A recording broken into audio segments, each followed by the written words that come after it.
사실 이 이야기는 어쩌면 우리 인간이 이해하기에는 너무나도 거대하고 오래된 이야기일지도 모릅니다. 우리가 그 거대한 별의 심장부에 가까이 다가간다면 그 엄청난 열과 압력 속에서 아마 한순간도 살아남지 못할 것입니다.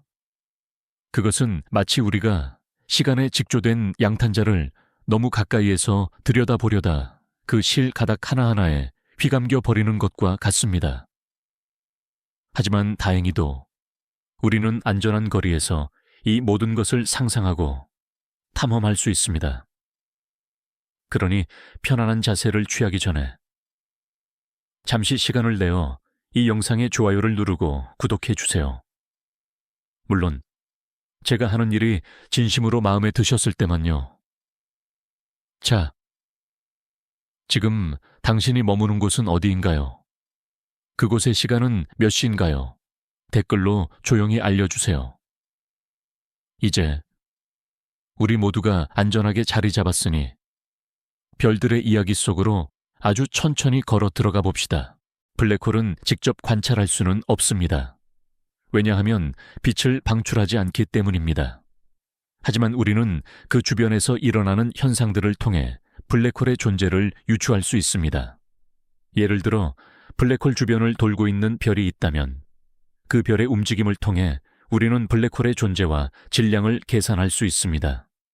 또한 블랙홀이 주변의 가스를 빨아들일 때 이 가스는 블랙홀 주변에서 소용돌이치면서 엄청난 속도로 가속되고 그 결과 강력한 X선을 방출합니다.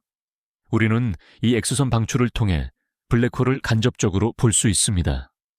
블랙홀 주변에서 빛나는 이 거대한 원반은 마치 어둠 속에서 타오르는 불꽃처럼 보입니다. 우리가 올려다보는 밤하늘은 수십억 개의 빛나는 점들로 가득 차 있습니다. 그것들은 단순히 반짝이는 장식이 아니라 각기 다른 무게와 크기, 그리고 이야기를 가진 거대한 존재들입니다. 이 존재들은 우리가 상상할 수 있는 가장 거대한 규모의 에너지 공장들입니다.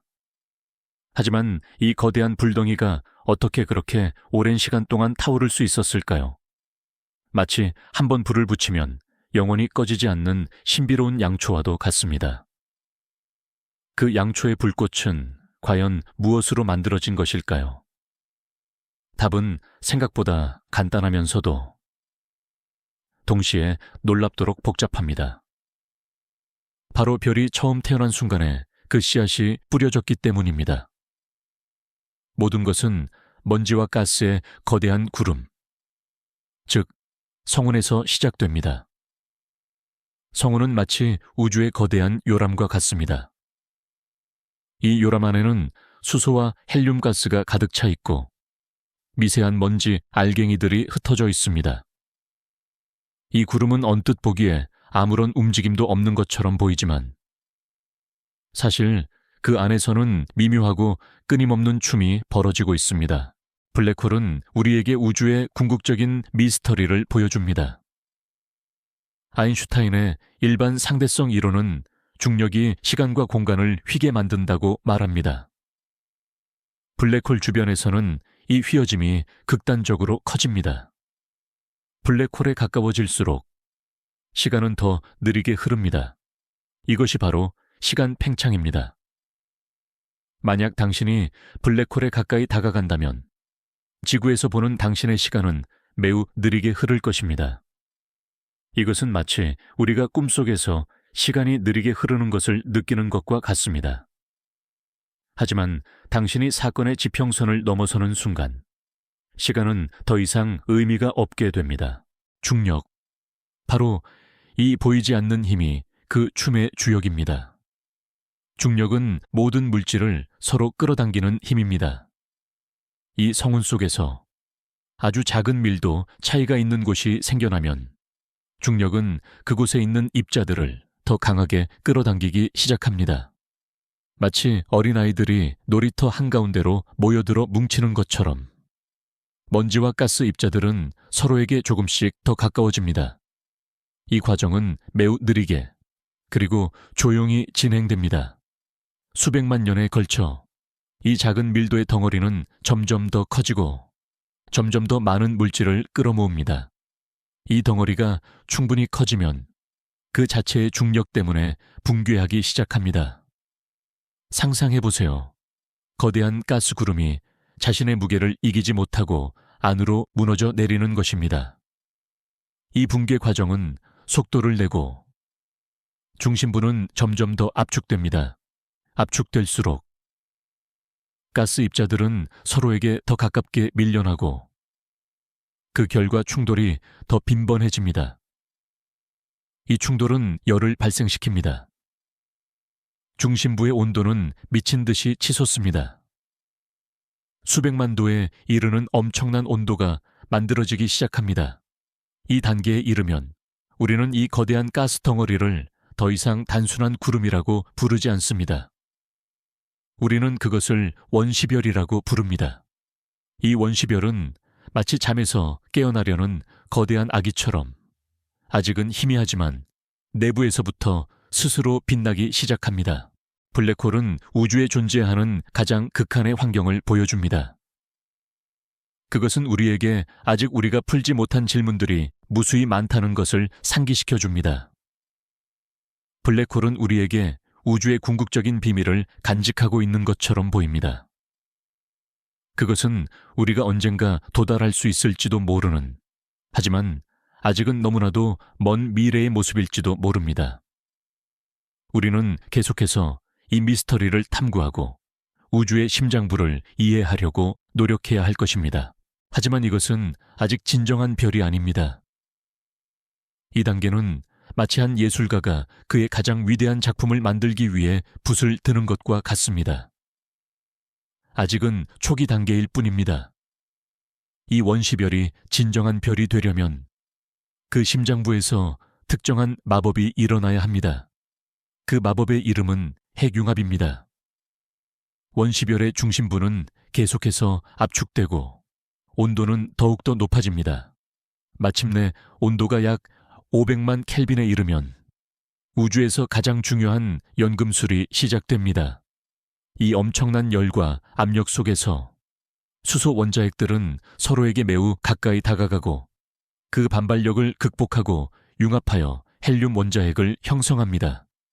이 과정에서 아주 미세한 양의 질량이 에너지로 방출됩니다. 아인슈타인의 유명한 방정식인 이 RMC2에 따라 이 아주 작은 질량의 손실은 상상할 수 없을 만큼 거대한 양의 에너지로 변환됩니다. 이 에너지가 바로 별을 빛나게 하는 힘입니다. 이 과정은 마치 하나의 거대한 화로가 끊임없이 연료를 태우는 것과 같습니다. 하지만 이 연료는 우리가 아는 나무나 석탄이 아니라 바로 우주에서 가장 흔한 원소인 수소입니다. 별은 마치 수소라는 거대한 보물 창고를 가진 존재와 같습니다.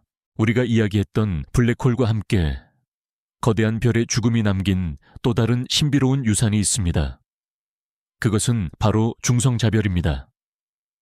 중성자별은 블랙홀만큼이나 극단적인 존재이지만 그 존재 방식은 우리에게 물리학의 또 다른 경이로움을 보여줍니다. 만약 별의 잔해의 질량이 태양의 1.4배에서 3배 사이라면 중력은 너무나도 강력하여 모든 원자를 붕괴시켜 양성자와 전자를 융합시켜 중성자로 만들어버립니다. 이 중성자들은 서로에게 극도로 가까이 밀착되어 마치 거대한 단일 원자핵처럼 뭉쳐집니다. 이 때문에 중성자별은 믿을 수 없을 만큼 밀도가 높습니다. 우리가 보는 별의 반짝임은 사실 그 중심부에서 벌어지는 이 엄청난 핵융합 반응의 결과물입니다. 이것은 마치 우주의 심장 박동과 같습니다. 이 심장 박동은 수십억 년 동안 멈추지 않습니다. 왜냐하면 별은 자신의 연료를 매우 효율적으로 사용하기 때문입니다. 우리의 태양만 해도 약 50억 년 동안 이 핵융합을 통해 빛나고 있습니다. 그리고 앞으로도 약 50억 년 동안 더 빛날 것으로 예상됩니다. 이토록 긴 시간 동안 수소는 헬륨으로 변환되고 이 과정에서 방출된 에너지는 별의 거대한 몸을 지탱해 줍니다. 이 에너지는 중심부의 중력 붕괴를 막아주는 강력한 압력으로 작용합니다. 별은 자신의 무게로 인해 계속해서 안으로 무너지려는 중력과 내부의 핵융합 반응이 만들어내는 밖으로 밀어내는 압력 사이에 완벽한 균형을 이루고 있습니다. 이 균형이 깨지는 순간 별의 운명은 변화하게 됩니다. 이 균형은 별의 가장 중요한 특징 중 하나이며 별이 수명을 다할 때까지 그 모습을 유지하게 해주는 근본적인 원리입니다. 하지만 물리학자들은 여전히 별의 중심부에서 일어나는 모든 반응을 정확히 예측하고 모델링하는 것에 어려움을 겪고 있습니다. 그 복잡성은 우리가 상상하는 그 이상일 수 있습니다. 마치 수십억 개의 나비들이 한 공간에서 각기 다른 방향으로 날아다니는 것을 정확히 예측하려는 것과 같습니다. 이 밀도는 우리가 상상할 수 있는 모든 것을 초월합니다. 만약 당신이 중성자별의 물질을 티스푼 한 숟가락만큼만 지구로 가져온다면 그 무게는 에베레스트 산보다 더 무거울 것입니다. 이것은 마치 지구상의 모든 자동차를 손바닥만 한 크기로 압축한 것과 같습니다. 중성자별은 지름이 불과 20km 정도밖에 되지 않지만 질량은 태양의 몇 배에 달합니다. 이것은 우주에서 가장 작고 가장 밀도가 높은 존재 중 하나입니다. 중성자별의 표면은 상상할 수 없을 만큼 단단하며 그 표면의 중력은 지구의 중력보다 수십억 배나 강합니다. 만약 당신이 중성자별의 표면에 서 있다면 당신의 몸은 순식간에 납작하게 짓눌릴 것입니다. 별이 태어나는 요람, 즉 성운은 단순히 먼지와 가스의 거대한 덩어리가 아닙니다. 그것은 우주의 거대한 그림처럼 믿을 수 없을 만큼 섬세하고 아름다운 형태를 띠고 있습니다. 어떤 성운은 마치 거대한 꽃처럼 보이기도 하고 어떤 성운은 소용돌이치는 강처럼 보이기도 합니다. 이 모든 형태는 중력의 끊임없는 작용과 그 안에서 벌어지는 미묘한 밀도 변화가 만들어낸 예술 작품입니다. 중력은 마치 조각가와 같아서 이 무형의 물질에 형체를 부여합니다. 가장 미세한 중력의 끌어당김이 수백만 년에 걸쳐 거대한 차이를 만들어내는 것을 상상해 보세요. 이것은 마치 수십억 개의 모래알이 아주 천천히 한 곳으로 모여들어 거대한 사구를 형성하는 것과 같습니다. 그 과정은 눈에 보이지 않지만 그 결과는 너무나도 장엄합니다. 하지만 중성자별은 단순히 밀도가 높은 존재가 아닙니다. 그들은 초신성 폭발의 충격파로 인해 엄청난 속도로 회전합니다. 어떤 중성자별은 1초에 수백 번씩 회전하기도 합니다. 이것은 마치 우주의 거대한 팽이가 끊임없이 돌고 있는 것과 같습니다. 이 빠른 회전과 함께 중성자별은 극도로 강력한 자기장을 가집니다. 이 자기장은 별의 양, 극에서 강력한 전자기파, 특히 전파를 방출합니다. 이 전파가 마치 등대의 불빛처럼 규칙적으로 회전하면서 지구를 향할 때 우리는 이들을 펄사라고 부릅니다. 펄사는 마치 우주가 보내는 규칙적인 신호처럼 보입니다. 처음 펄사가 발견되었을 때 과학자들은 외계 문명의 신호라고 생각하기도 했습니다. 펄사의 규칙적인 깜빡임은 우주의 거대한 리듬을 느끼게 해줍니다. 이 과정에서 성운 내부의 특정 지역들은 다른 지역들보다 조금 더 많은 물질을 가지게 됩니다. 마치 거대한 바다에서 소용돌이가 생겨나듯이 이 작은 밀도 높은 지역들은 주변의 물질을 더 강하게 끌어당기기 시작합니다. 이로 인해 이 지역들은 점점 더 크고 무거워지며 결국 자체 중력으로 인해 붕괴하는 임계점에 도달합니다. 이 붕괴 과정은 매우 중요합니다. 왜냐하면 이 붕괴가 바로 별의 씨앗, 즉 원시별을 형성하기 때문입니다. 이 원시별의 중심부로 물질이 계속해서 쏟아져 들어오면서 그 중심부의 압력과 온도는 상상할 수 없을 만큼 치솟습니다. 이 압력은 마치 거대한 거인이 모든 것을 움켜쥐고 압축하는 것처럼 작용합니다. 모든 원자들은 서로에게 극도로 가까워지고 그 결과 엄청난 양의 열이 발생합니다. 이것은 우리가 아궁이에 불을 피울 때 나무를 압축하고 문지르면 열이 발생하는 것과 비슷한 원리입니다. 하지만 별의 규모에서는 그 정도가 상상을 초월합니다. 중성자별의 내부는 아직도 미스터리에 쌓여 있습니다. 과학자들은 중성자별의 핵이 중성자 외에 다른 입자들, 예를 들어 쿼크 물질과 같은 기묘한 상태의 물질로 이루어져 있을 수도 있다고 추측합니다. 이것은 우리가 지구상에서는 절대 만들어낼 수 없는 우주의 가장 극한 환경에서만 존재하는 물질입니다. 우리는 중성자별을 통해 우주의 물질이 어떤 극한까지 압축될 수 있는지에 대한 단서를 얻을 수 있습니다.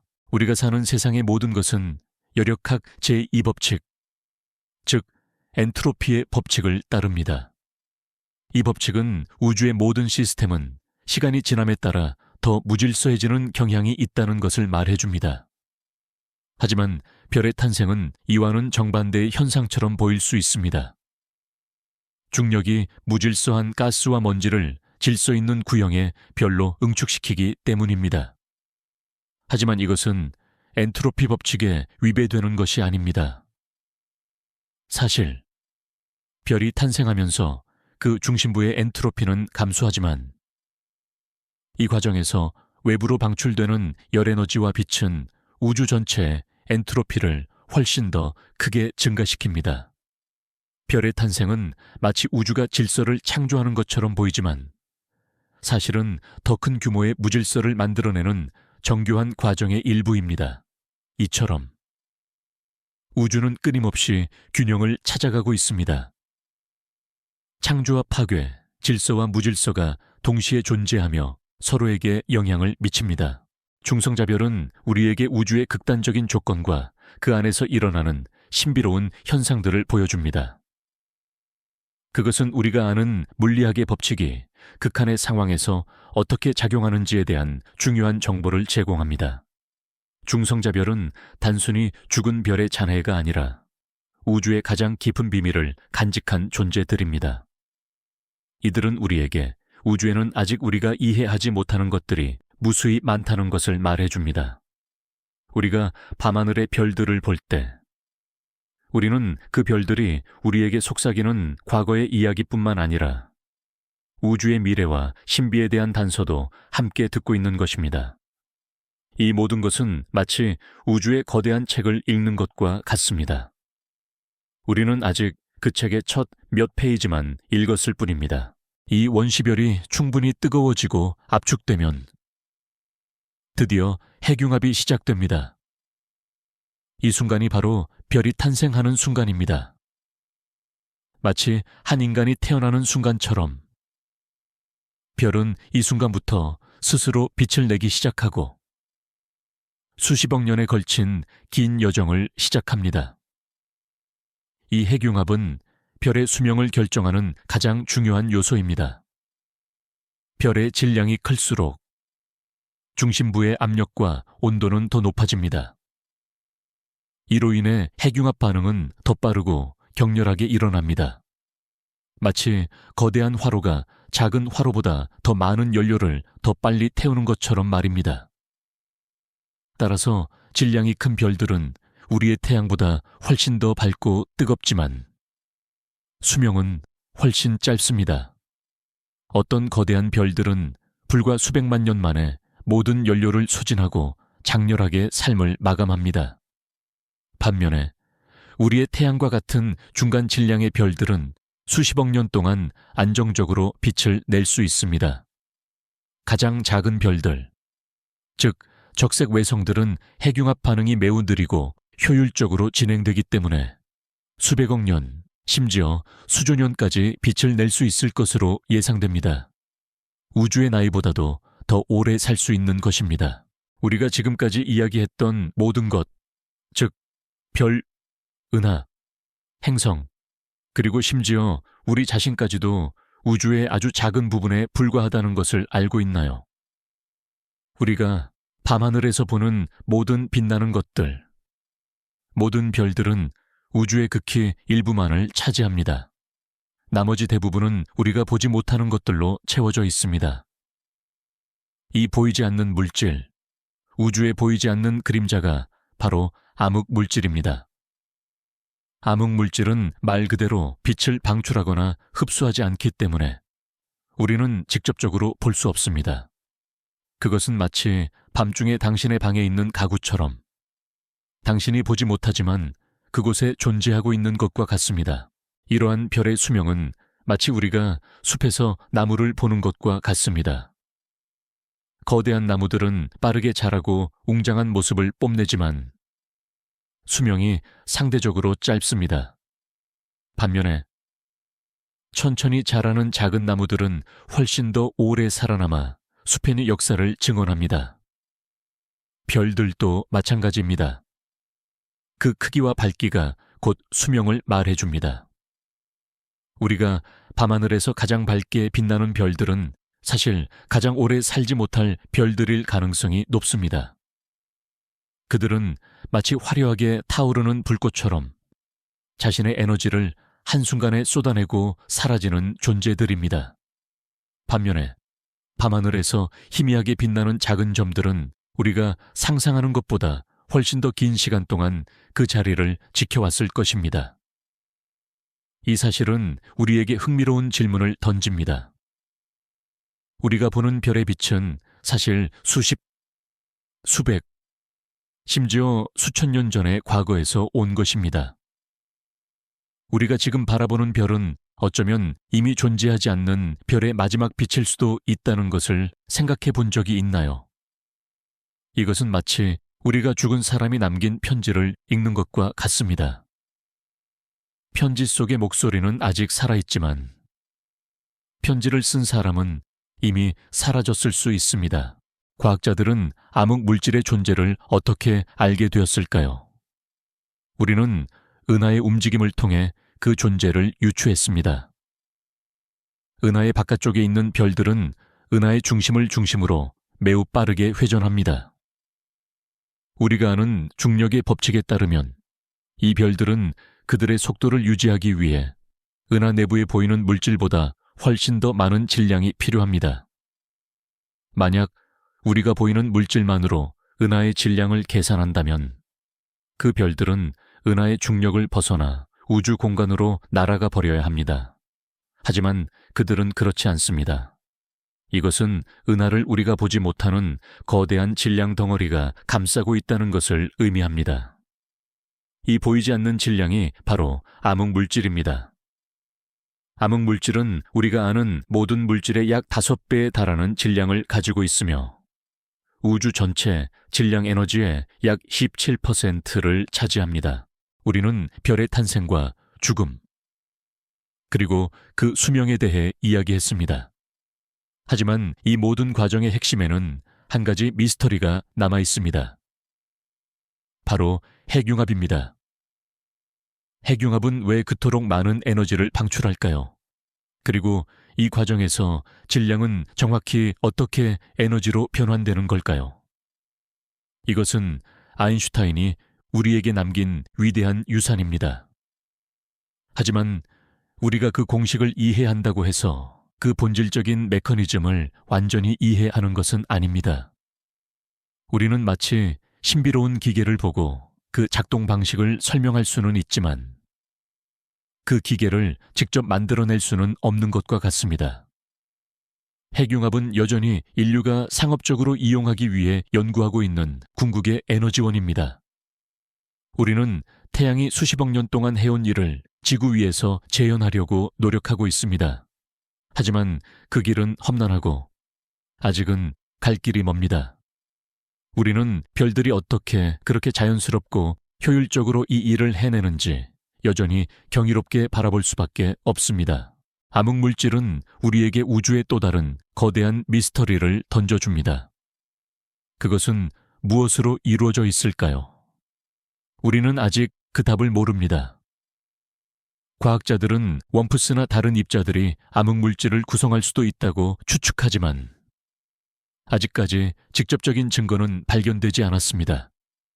이것은 마치 우리가 어떤 사람의 행동을 통해 그 사람의 존재를 알지만 그 사람이 누구인지 전혀 모르는 것과 같습니다. 암흑물질은 우리에게 우주에는 아직 우리가 이해하지 못하는 것들이 무수히 많다는 것을 상기시켜 줍니다.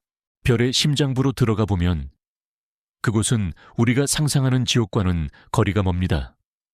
오히려 그것은 완벽하게 조율된 오케스트라와 같습니다. 이 오케스트라의 주역은 바로 핵융합입니다.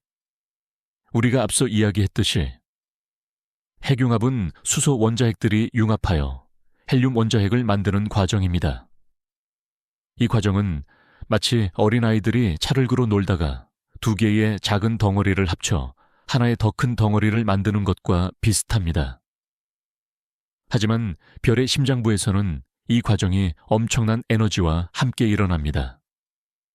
수소 원자핵들은 엄청난 압력과 온도 때문에 서로에게 강하게 밀착됩니다. 평소라면 같은 전하를 띠는 원자핵들은 서로를 강하게 밀어내는 전자기적 반발력 때문에 가까워질 수 없습니다. 이것은 마치 자석의 같은 극끼리 서로를 밀어내는 것과 같습니다. 하지만 별의 중심부에서는 이 반발력을 압도할 만큼의 엄청난 에너지가 존재합니다. 암흑물질은 별의 탄생과 은하의 형성에 중요한 역할을 합니다. 암흑물질의 중력은 우리가 보는 물질들을 끌어모아 은하와 같은 거대한 구조를 형성하는 데 도움을 줍니다. 암흑물질이 없었다면 우주는 지금처럼 별과 은하로 가득 찬 아름다운 모습이 아니라 훨씬 더 희미하고 무질서한 모습이었을 것입니다. 암흑물질은 마치 우주의 거대한 건축가처럼 우리가 사는 이 거대한 구조를 짓는 데 도움을 주었습니다.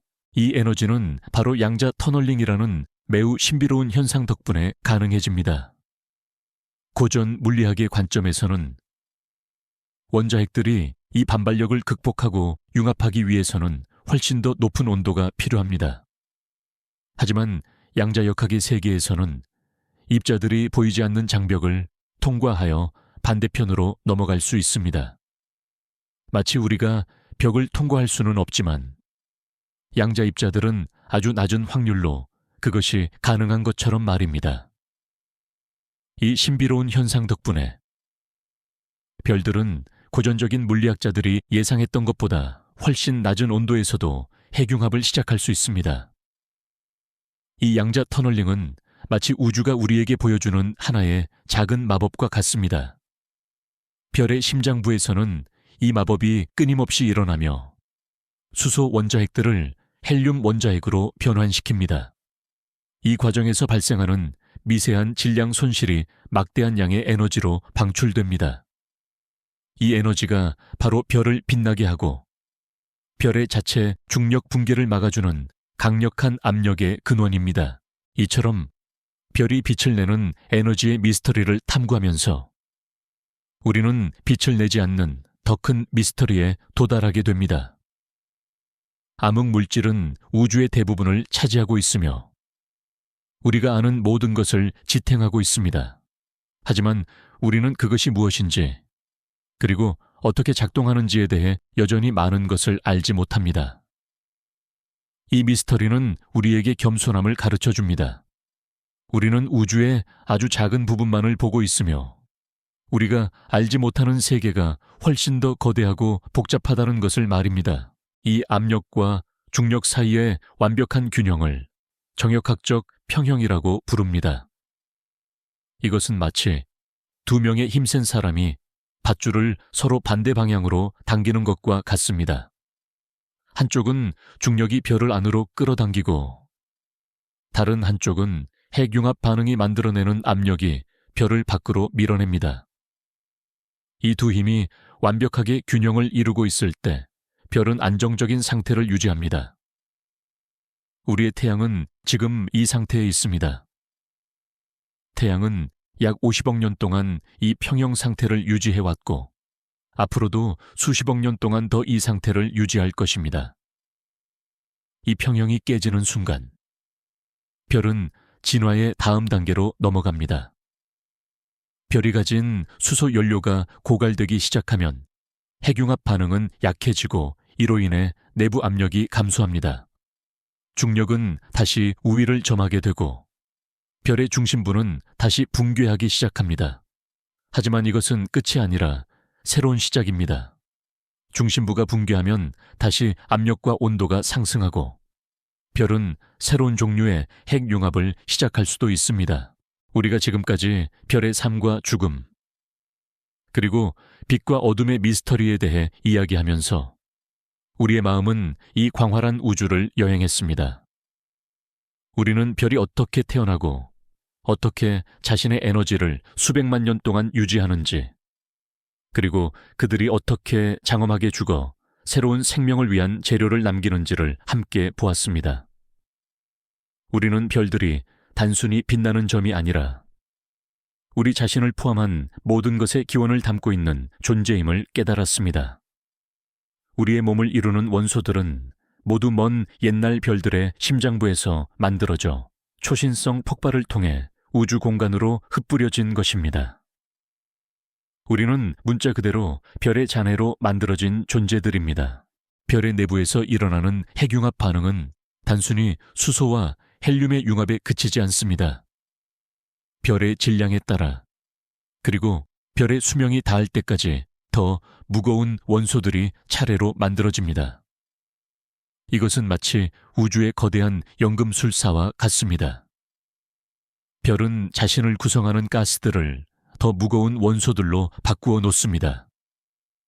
이 과정은 별의 중심부에서 마치 양파 껍질처럼 여러 층으로 나뉘어 일어납니다. 가장 안쪽 층에서는 더 무거운 원소들이 만들어지고 그 바깥층에서는 상대적으로 가벼운 원소들이 만들어집니다. 이러한 방식으로 별들은 탄소, 산소, 넌, 마그네슘, 그리고 철과 같은 우리 삶의 필수적인 원소들을 만들어냅니다. 사실 우리 몸을 구성하는 대부분의 원소들은 먼 옛날 별들의 심장부에서 만들어진 것입니다. 우리는 문자 그대로 별의 잔해로 만들어진 존재들입니다. 이 사실은 우리가 밤하늘의 별들을 볼 때마다 우리가 그들과 얼마나 깊이 연결되어 있는지를 다시 한번 상기시켜 줍니다. 우리의 기원은 우주의 깊은 곳에 있습니다. 이제 우리의 여행이 잠시 멈추는 이 순간, 잠시 눈을 감고 당신이 있는 곳의 소리에 귀 기울여 보세요. 창밖으로 들려오는 바람소리, 혹은 방 안의 조용한 정적, 당신의 숨결이 당신의 몸을 부드럽게 오르내리는 것을 느껴보세요. 이 모든 순간들이 우주의 일부이며 당신은 이 거대한 이야기의 주인공입니다. 당신은 우주의 시간과 공간 속에서 한 점에 불과할지 모르지만 당신 안에는 수십억 년에 걸친 별들의 역사가 담겨 있습니다. 이 모든 지식과 깨달음은 당신의 마음을 더욱더 평화롭게 만들어 줄 것입니다. 하지만 한 가지 신비로운 질문은 여전히 남아 있습니다. 별이 만드는 이 모든 에너지와 빛은 어떻게 별의 내부에서 수백만 년 동안 여행한 후에야 비로소 우리 눈에 도달하는 것일까요? 빛의 속도는 우주에서 가장 빠르다고 알려져 있습니다. 하지만 별의 내부에서는 상황이 완전히 다릅니다. 별의 중심부에서 태어난 빛의 입자, 즉 광자는 밖으로 나오기까지 상상할 수 없을 만큼 긴 시간이 걸립니다.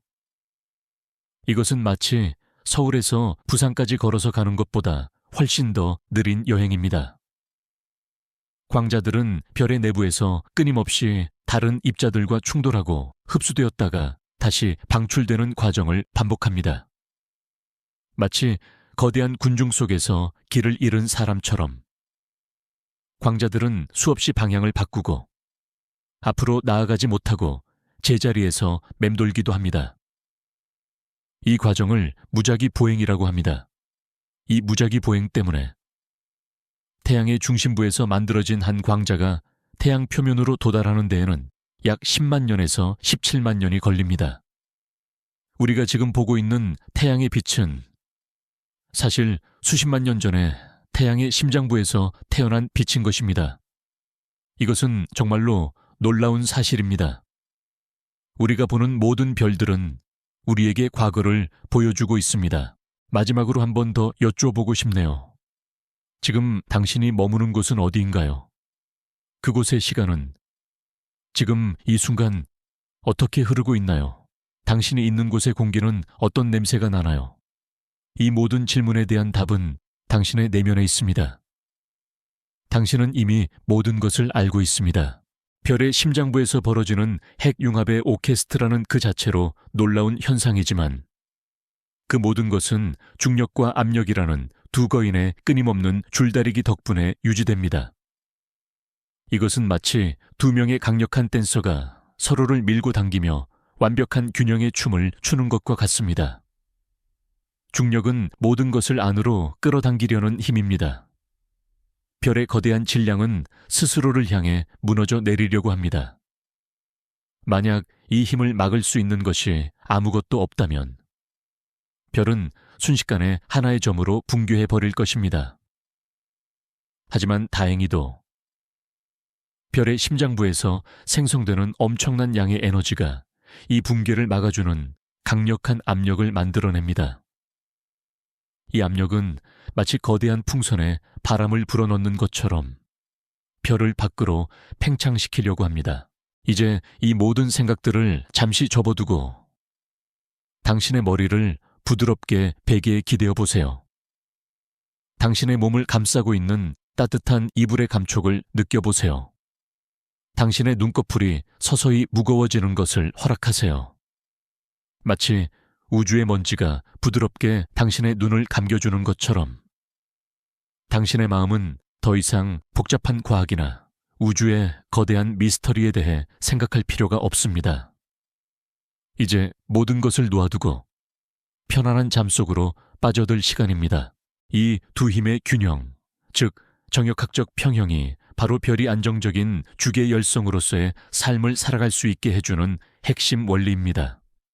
우리의 태양은 지금 이 평형 상태에 있습니다. 태양의 모든 층은 그 위를 누르는 엄청난 중력의 무게를 아래에서 밀어올리는 핵융합 압력으로 완벽하게 지탱하고 있습니다. 이 균형은 수십억 년 동안 흔들리지 않고 유지되어 왔습니다. 이 안정성은 우리가 밤하늘의 별들을 볼 때마다 느낄 수 있는 평화로움의 근원입니다. 별들은 그 자리에 변함없이 서 있는 것처럼 보입니다. 하지만 이 평화로운 겉모습 아래에서는 끊임없는 에너지의 생산과 거대한 힘들의 충돌이 벌어지고 있습니다. 이것은 마치 고요한 호수 표면 아래에서 강한 물살이 흐르는 것과 같습니다.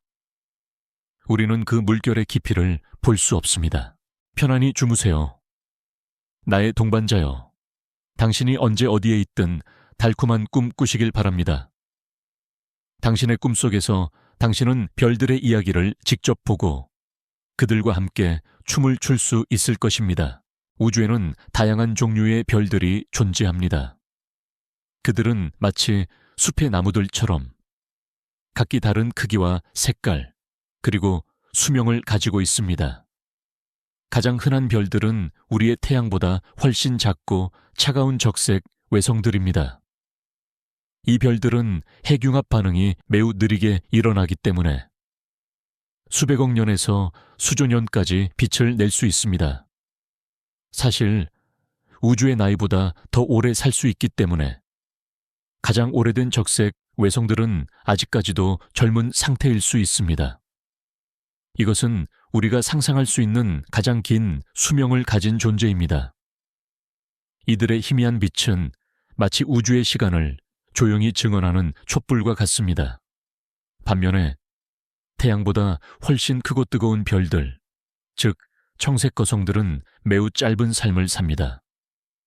그들의 중심부에서는 핵융합 반응이 격렬하게 일어나기 때문에 몇백만 년 만에 모든 연료를 소진하고 장렬하게 폭발합니다. 이들은 마치 화려하게 타오르는 불꽃처럼 한순간에 밝은 빛을 내고 사라집니다. 우리가 별의 이야기를 탐험하면서 우리는 시간이라는 개념을 끊임없이 마주하게 됩니다. 별의 수십억 년에 걸친 삶, 빛이 우리에게 도달하기까지의 수십만 년, 그리고 우주의 나이. 이 모든 시간의 스케일은 우리 인간의 짧은 삶과는 너무나 다릅니다. 이 거대한 시간의 흐름은 우리에게 질문을 던집니다. 시간은 과연 무엇일까요? 물리학자들은 시간과 공간이 서로 얽혀 있는 하나의 직조된 양탄자라고 말합니다. 아인슈타인의 상대성 이론에 따르면 시간은 절대적인 것이 아니라 우리가 얼마나 빠르게 움직이는지, 그리고 중력이 얼마나 강한지에 따라 상대적으로 흐릅니다. 이러한 별의 수명 차이는 우리에게 중요한 질문을 던집니다. 우리가 밤하늘에서 보는 별들은 모두 다른 시간대의 역사를 보여주고 있다는 것입니다. 어떤 별은 수억 년 전의 모습이고, 어떤 별은 불과 몇 년 전의 모습일 수도 있습니다. 이것은 마치 오래된 사진첩을 보는 것과 같습니다. 각 사진 속의 인물들은 다른 나이와 다른 순간에 찍혔지만 모두 한 권의 책에 담겨 있습니다. 별의 빛은 과거에서 온 메시지입니다. 그것은 우리에게 우주의 광활함과 시간의 흐름을 상기시켜 줍니다. 이것을 이해하기 위해 쌍둥이 역설이라는 흥미로운 사고 실험을 생각해 봅시다.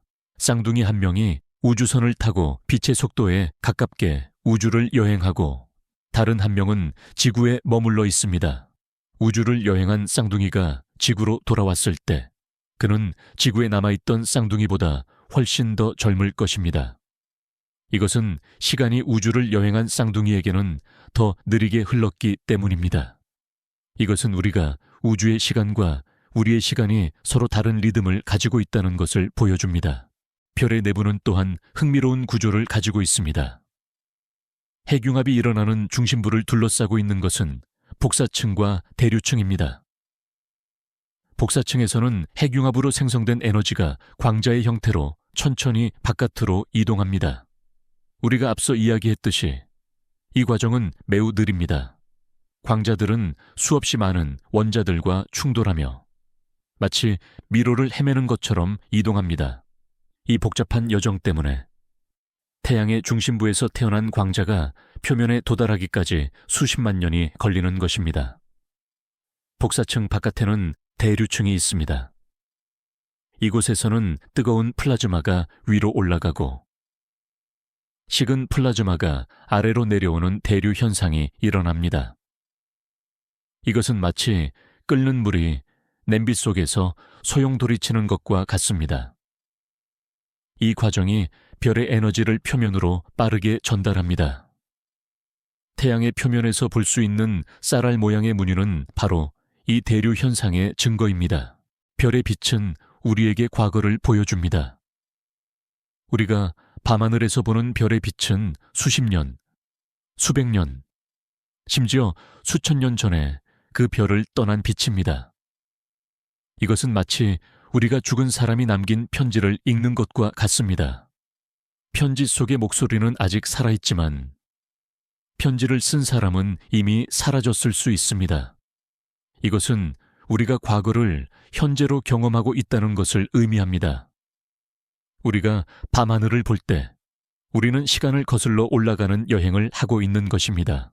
별의 내부는 이처럼 여러 겹으로 이루어져 있으며 각 층은 고유한 역할을 수행하며 전체 시스템을 유지합니다. 이 모든 것이 마치 하나의 거대한 유기체처럼 기능합니다. 하지만 우리가 아직 완전히 이해하지 못하는 부분도 많이 남아 있습니다. 예를 들어 태양의 코로나는 표면보다 수백만 배 더 뜨겁습니다. 왜 이런 현상이 일어나는지는 아직 과학자들의 미스터리로 남아 있습니다. 이것은 마치 난로에서 멀어질수록 더 뜨거워지는 것과 같습니다.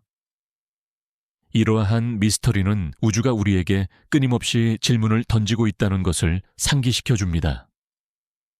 우리는 아직 모든 답을 가지고 있지 않으며 앞으로도 계속해서 탐구해야 할 것입니다. 별들은 우리에게 겸손함을 가르쳐 줍니다. 우리가 아는 것은 극히 일부에 불과하다는 것을 말이죠. 이러한 시간의 개념은 우리에게 우주의 깊이와 복잡성을 다시 한번 깨닫게 합니다. 별의 삶은 우리가 상상하는 것보다 훨씬 더 길고 그들의 이야기는 우리가 보는 것보다 훨씬 더 깊습니다. 우리는 단지 그 이야기의 한 페이지를 보고 있을 뿐입니다. 이 모든 것은 우리에게 겸손함을 가르쳐 줍니다. 우리는 우주의 아주 작은 부분만을 이해하고 있으며 우리가 알지 못하는 세계가 훨씬 더 거대하고 복잡하다는 것을 말입니다. 별의 심장부에서 빛의 입자, 즉 광자가 탄생하는 순간을 다시 한번 상상해 봅시다. 이 작은 에너지는 마치 거대한 미로의 입구에 들어선 여행자와 같습니다. 이 미로는 바로 별의 복사층입니다. 복사층은 수소와 헬륨의 원자핵, 그리고 자유롭게 떠다니는 전자로 가득 찬 매우 밀도 높은 공간입니다. 광자는 빛의 속도로 이동해야 하지만 이 복잡한 환경에서는 사정이 다릅니다. 광자는 단 몇 밀리미터도 이동하지 못하고 다른 입자와 충돌합니다. 그리고 그 에너지를 다른 입자에 전달하거나 흡수되었다가 다시 다른 방향으로 방출됩니다. 이 과정은 끊임없이 그리고 무작위적으로 반복됩니다. 우리가 밤하늘을 올려다볼 때 별들은 무작위로 흩뿌려진 것처럼 보이지만 사실 그 안에는 놀랍도록 정교한 리듬과 패턴이 숨겨져 있습니다. 별들은 홀로 존재하지 않습니다. 그들은 거대한 은하의 일부이며 은하는 다시 거대한 은하단과 최은하단을 형성합니다. 이 모든 것은 마치 우주의 거대한 교향곡처럼 서로 연결되어 있고 조화롭게 움직이고 있습니다. 이 모든 것은 중력이라는 보이지 않는 지휘자가 만들어낸 아름다운 춤입니다. 이것은 마치 복잡한 도시의 중심께서 길을 잃은 사람과 같습니다. 그 사람은 직진하고 싶지만 끊임없이 밀려오는 인파에 부딪히고 방향을 바꾸고 다시 멈춰 서야 합니다. 광자의 여행도 이와 마찬가지입니다. 수많은 충돌과 흡수, 방출의 과정을 거치면서 광자는 앞으로 나아가지 못하고 제자리에서 맴도는 시간이 훨씬 더 많습니다. 이 복잡한 무작위 보행 때문에 태양의 중심부에서 태어난 광자가 태양의 표면으로 탈출하는 데에는 상상할 수 없을 만큼 긴 시간이 걸립니다. 과학자들의 계산에 따르면 이 시간은 약 10만 년에서 17만 년에 이릅니다. 우리의 일생보다 훨씬 긴 시간입니다. 우리가 지금 보고 있는 태양의 빛은 사실 우리 조상들의 조상들이 살았던 시대에 태양의 심장부에서 출발한 빛인 것입니다. 이것은 정말로 경이롭고 동시에 우리를 겸손하게 만듭니다. 우리는 우주의 시간에 비하면 한순간에 불과하다는 것을 깨닫게 됩니다. 은하는 별, 가스, 먼지, 그리고 암흑 물질이 중력에 의해 서로 묶여있는 거대한 시스템입니다. 우리의 은하인 은하수는 약 1000억 개 이상의 별들로 이루어져 있습니다. 이 별들은 은하의 중심에 있는 거대한 블랙홀을 중심으로 회전하고 있습니다. 이 회전은 매우 규칙적이며 마치 팽이가 도는 것처럼 보입니다. 태양도 은하의 중심을 한 바퀴 도는데 약 2억 3천만 년이 걸립니다. 이것은 우리가 상상할 수 있는 가장 긴 시간의 여행입니다. 우리의 태양은 은하를 몇 번이나 돌았을까요? 이 질문은 우리에게 시간의 깊이와 우주의 끊임없는 움직임을 생각하게 합니다. 이처럼 별은 단지 빛을 내는 존재가 아니라 빛을 가두고 그 빛을 수십만 년 동안 천천히 풀어주는 존재입니다. 이 과정은 마치 아주 천천히 익어가는 와인과 같습니다. 오랜 시간이 지나야 비로소 그 진정한 맛과 향이 드러나는 것처럼 별의 빛도 오랜 여행을 거쳐야 비로소 우리에게 도달합니다. 이 빛은 단순히 눈부심이 아니라 시간의 무게와 우주의 역사를 담고 있는 메시지입니다. 이 메시지 속에는 핵융합의 흔적, 중력의 힘, 그리고 별의 심장부에서 벌어지는 모든 혼란과 질서가 담겨 있습니다. 별의 탄생과 죽음도 이 거대한 리듬의 일부입니다. 별이 죽을 때 그들이 남긴 물질들은 새로운 별들의 탄생을 위한 씨앗이 됩니다. 이 순환은 수십억 년 동안 끊임없이 반복되어 왔습니다. 이것은 마치 우주의 거대한 숨결처럼 끊임없이 들이쉬고 내쉬는 과정입니다. 이 모든 것은 우주의 엔트로피, 즉 무질서가 증가하는 경향 속에서 질서가 창조되고 파괴되는 미묘한 균형을 보여줍니다. 우리는 별의 탄생을 통해 질서를 보고 별의 죽음을 통해 무질서를 봅니다. 하지만 이 두 가지는 서로 분리된 것이 아니라 하나의 거대한 과정의 일부입니다. 빛이 복사층을 벗어나 별의 표면 가까이로 오면 에너지를 전달하는 방식이 달라집니다. 별의 바깥층은 온도가 상대적으로 낮아지고 물질의 밀도도 낮아집니다. 이 부분에서는 뜨거운 가스가 위로 올라가고 식은 가스가 아래로 내려오는 대류 현상이 지배적입니다. 이것은 마치 우리가 끓는 냄비에서 물이 소용돌이치는 것을 보는 것과 같습니다. 이 대류 현상은 별의 표면에 우리가 볼 수 있는 독특한 무늬를 만들어냅니다. 태양의 표면을 고해상도로 관찰하면 쌀알 모양의 수많은 셀들이 끊임없이 나타났다 사라지는 것을 볼 수 있습니다. 이 각각의 셀은 아래에서 올라오는 뜨거운 플라즈마의 덩어리이고 그 가장자리는 식어서 아래로 내려가는 플라즈마입니다. 이 모든 것은 별의 내부에서 생성된 에너지를 효율적으로 표면으로 전달하기 위한 자연스러운 과정입니다. 이러한 우주의 리듬은 우리의 삶과도 연결되어 있습니다. 우리의 몸은 모두 원자로 이루어져 있으며 이 원자들은 별들의 심장부에서 만들어졌습니다. 우리의 생체 리듬, 즉 밤과 낮의 순환, 계절의 변화는 모두 우주의 리듬과 연결되어 있습니다. 우리는 우주의 일부이며 우주의 리듬을 따르고 있습니다. 이 모든 것은 우리에게 우리가 얼마나 작은 존재인지 그리고 동시에 얼마나 큰 존재인지 상기시켜 줍니다. 우리는 우주의 아주 작은 부분이지만 우주의 모든 것을 담고 있는 존재입니다. 별의 내부는 이처럼 정교하게 설계된 기계와 같습니다.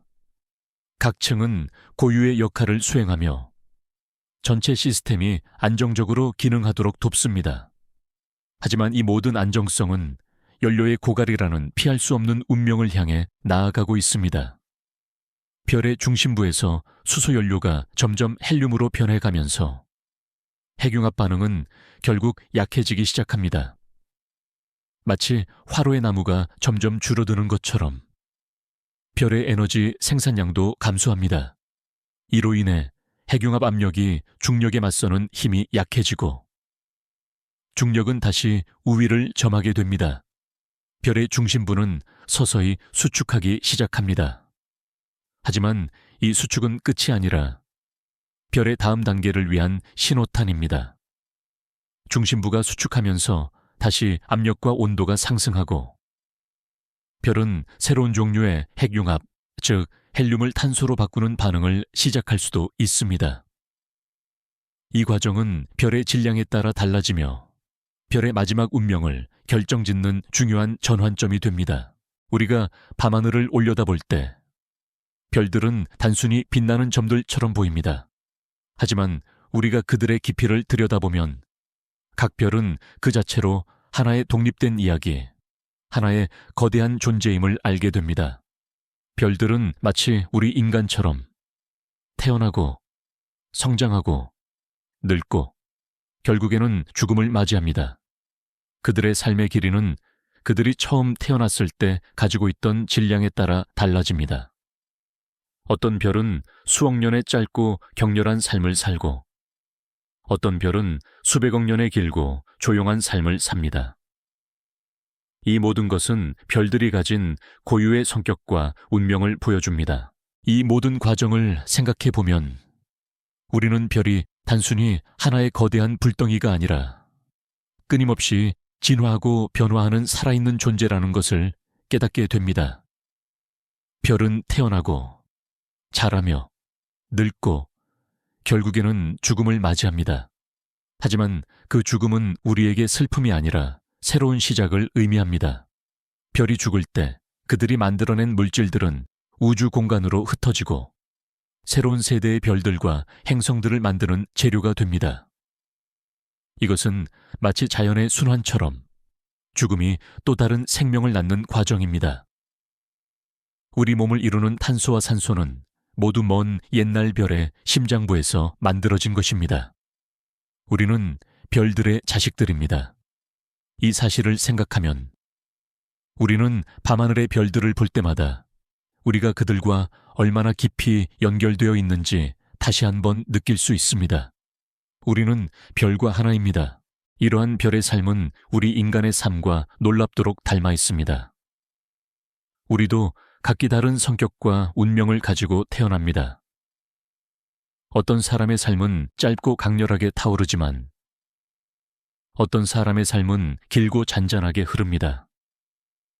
우리는 모두 우리만의 빛을 가지고 있으며 그 빛은 우리 삶의 길이에 따라 다른 방식으로 빛납니다.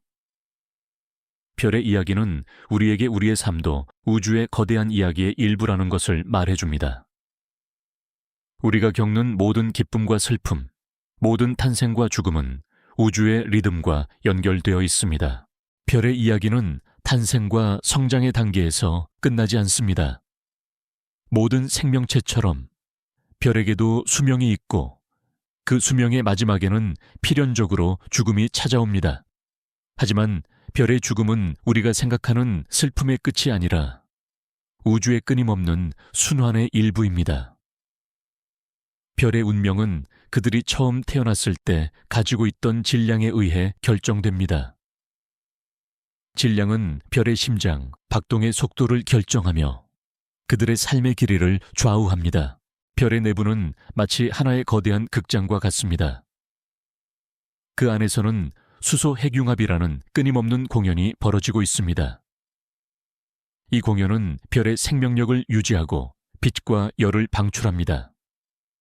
하지만 이 공연은 영원히 계속되지 않습니다. 언젠가 연료가 고갈되면 공연은 막을 내리고 별은 새로운 모습으로 변합니다. 이 과정은 마치 배우가 한 역할을 끝내고 새로운 역할을 준비하는 것과 같습니다.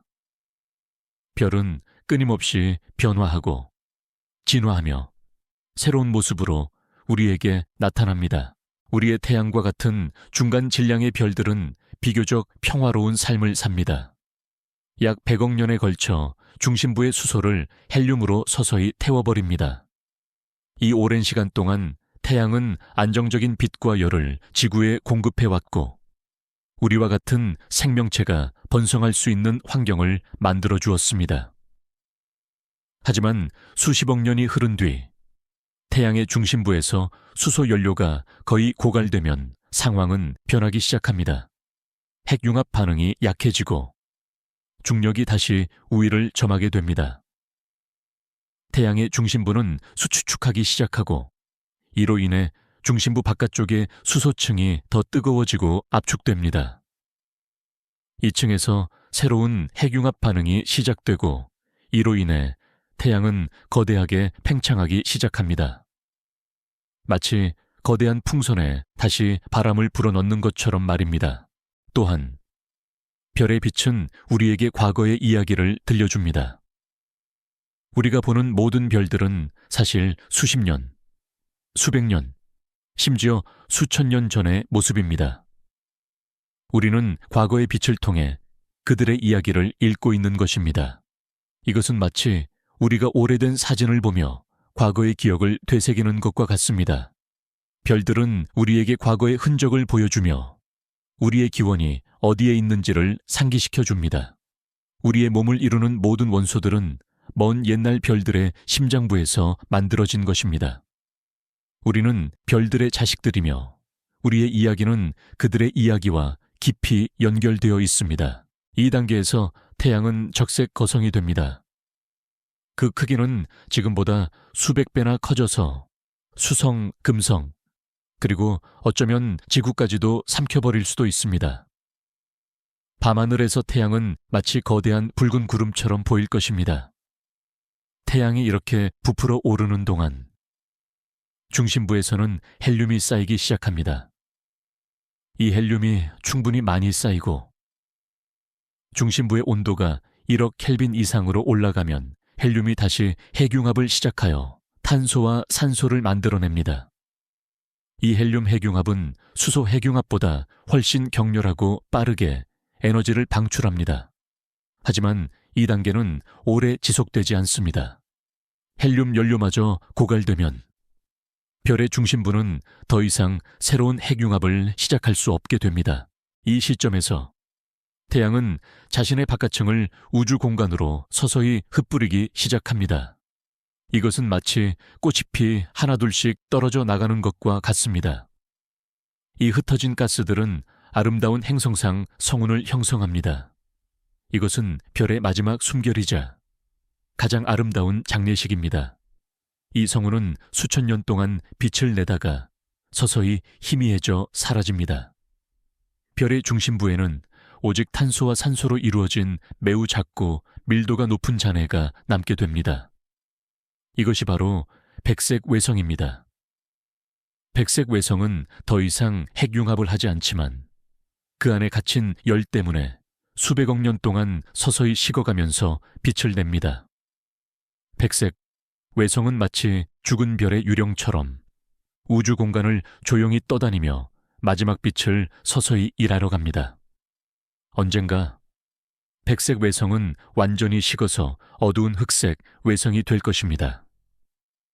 이처럼 우리의 태양은 평화로운 죽음을 맞이할 것입니다. 하지만 태양보다 훨씬 큰 거대한 별들의 운명은 완전히 다릅니다.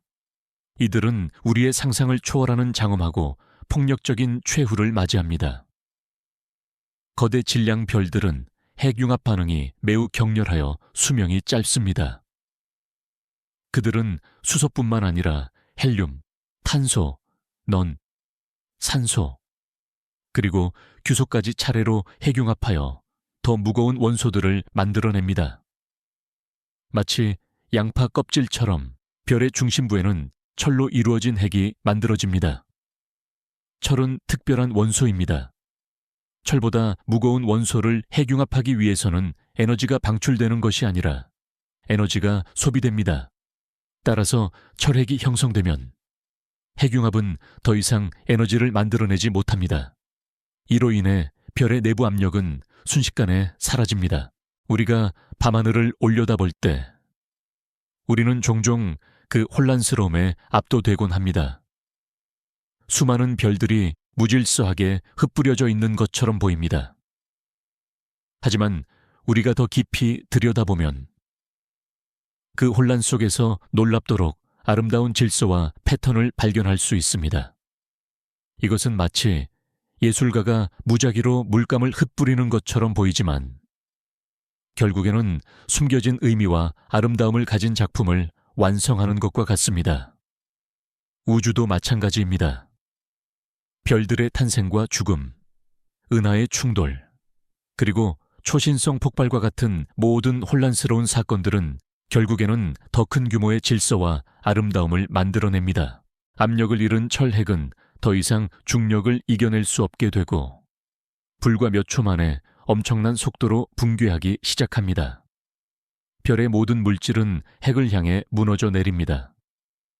이 붕괴의 충격은 엄청난 에너지의 파동을 만들어내고 별의 바깥층을 우주 공간으로 날려버립니다. 이것이 바로 초신성 폭발입니다. 초신성 폭발은 잠시 동안 전체 은하계의 빛보다 더 밝게 빛납니다. 이 폭발은 우주에 존재하는 모든 종류의 무거운 원소들을 만들어내고 그것들을 우주 공간으로 흩뿌립니다. 우리의 몸을 이루는 금, 은, 우라늄과 같은 모든 무거운 원소들은 먼 옛날 초신성 폭발에서 만들어진 것입니다. 우리는 별이 죽을 때 남긴 유산으로 만들어진 존재들입니다. 엔트로피, 즉 무질서가 증가하는 경향을 가진 우주에서 별의 탄생은 놀라운 예외처럼 보입니다. 무질서하게 흩어져 있던 가스와 먼지가 중력의 작용으로 인해 질서 있는 구형에 별로 뭉쳐지기 때문입니다. 이것은 마치 혼란스러운 방을 깔끔하게 정리하는 것과 같습니다. 하지만 이 과정은 우주 전체의 엔트로피를 감소시키는 것이 아닙니다. 별이 핵융합을 통해 빛과 열을 방출할 때 이 에너지는 우주 공간으로 퍼져나가고 이로 인해 우주 전체의 엔트로피는 훨씬 더 크게 증가합니다. 즉, 별의 탄생은 국지적인 질서를 창조하지만 더 큰 규모의 무질서를 만들어내는 정교한 과정의 일부입니다. 우리가 앞서 이야기했던 별의 죽음, 특히 거대한 별의 초신성 폭발은 단순히 파괴적인 사건이 아닙니다. 그것은 우주의 거대한 순환을 완성하는 가장 중요한 과정 중 하나입니다. 초신성 폭발은 마치 우주가 자신의 오래된 흔적들을 깨끗이 쓸어내고 새로운 것을 위한 공간을 만드는 것과 같습니다. 이 폭발은 믿을 수 없을 만큼 엄청난 에너지를 방출하여 별의 바깥층을 우주 공간으로 날려버립니다. 이 물질들은 단순히 버려지는 것이 아니라 우주 공간에 흩뿌려진 씨앗이 됩니다. 별의 죽음도 마찬가지입니다. 초신성 폭발은 가장 파괴적인 사건 중 하나이지만 그 파괴의 끝에는 새로운 창조가 기다리고 있습니다. 폭발로 흩뿌려진 원소들은 새로운 별과 행성계를 만드는 재료가 됩니다. 이것은 마치 숲의 낙엽이 땅으로 떨어져 새로운 나무의 거름이 되는 것과 같은 자연의 순환입니다. 파괴가 없었다면 새로운 창조도 없었을 것입니다. 이처럼 우주는 혼란과 질서가 끊임없이 공존하고 서로에게 영향을 미치는 곳입니다. 초신성 폭발의 가장 중요한 역할은 바로 원소의 재활용입니다. 별의 심장부에서 만들어진 탄소, 산소, 질소와 같은 가벼운 원소들뿐만 아니라 폭발 과정에서 생성된 금, 백금, 우라늄과 같은 무거운 원소들까지 모두 우주 공간으로 퍼져나갑니다. 이 물질들은 다시 새로운 성운을 형성하는 재료가 됩니다. 이 성운들은 시간이 지나면서 다시 뭉쳐져 새로운 세대의 별들과 행성들을 만들어냅니다. 이것은 마치 숲의 낙엽이 땅으로 떨어져 새로운 나무의 거름이 되는 것과 같은 자연의 순환입니다. 우리 몸을 구성하는 모든 원소들, 심지어 당신의 손가락 끝에 있는 철분 원자 하나하나까지도 먼 옛날 초신성 폭발에서 만들어진 것입니다. 우리는 문자 그대로 별의 잔해로 만들어진 존재들입니다. 이 사실은 우리가 밤하늘을 올려다볼 때마다 우리가 우주와 얼마나 깊이 연결되어 있는지를 깨닫게 해줍니다. 우리는 우주의 일부이자 별들의 자식들입니다. 이러한 우주의 이중성은 우리 삶에도 깊은 의미를 부여합니다. 우리는 종종 우리의 삶이 혼란스럽고 무질서하다고 느낄 때가 있습니다. 하지만 우리가 겪는 모든 어려움과 시련은 결국에는 우리를 더 강하게 만들고 더 아름다운 존재로 변화시킵니다. 혼란은 새로운 기회와 성장을 위한 기반이 됩니다. 별의 이야기는 우리에게 이 사실을 상기시켜 줍니다. 혼란 속에서도 아름다움을 찾고 파괴 속에서도 새로운 희망을 품을 수 있다는 것을 말입니다. 초신성 폭발 이후 거대한 별의 운명은 그들이 남긴 잔해에 따라 결정됩니다. 만약 별의 잔해가 태양 질량의 1.4배, 즉 찬드라세카르 한 개보다 작다면 그것은 중성자별이 됩니다. 중성자별은 믿을 수 없을 만큼 밀도가 높습니다. 만약 중성자별에서 설탕 한 덩어리 정도의 물질을 떼어내어 지구로 가져온다면 그 무게는 에베레스트 산보다 무거울 것입니다. 이것은 마치 거대한 도시 전체를 손톱만한 크기로 압축한 것과 같습니다. 중성자별은 초신성 폭발의 충격파로 인해 매우 빠르게 회전하며 강력한 자기장을 가집니다. 이들은 마치 우주의 거대한 등대처럼 양극에서 강력한 전자기파를 방출합니다.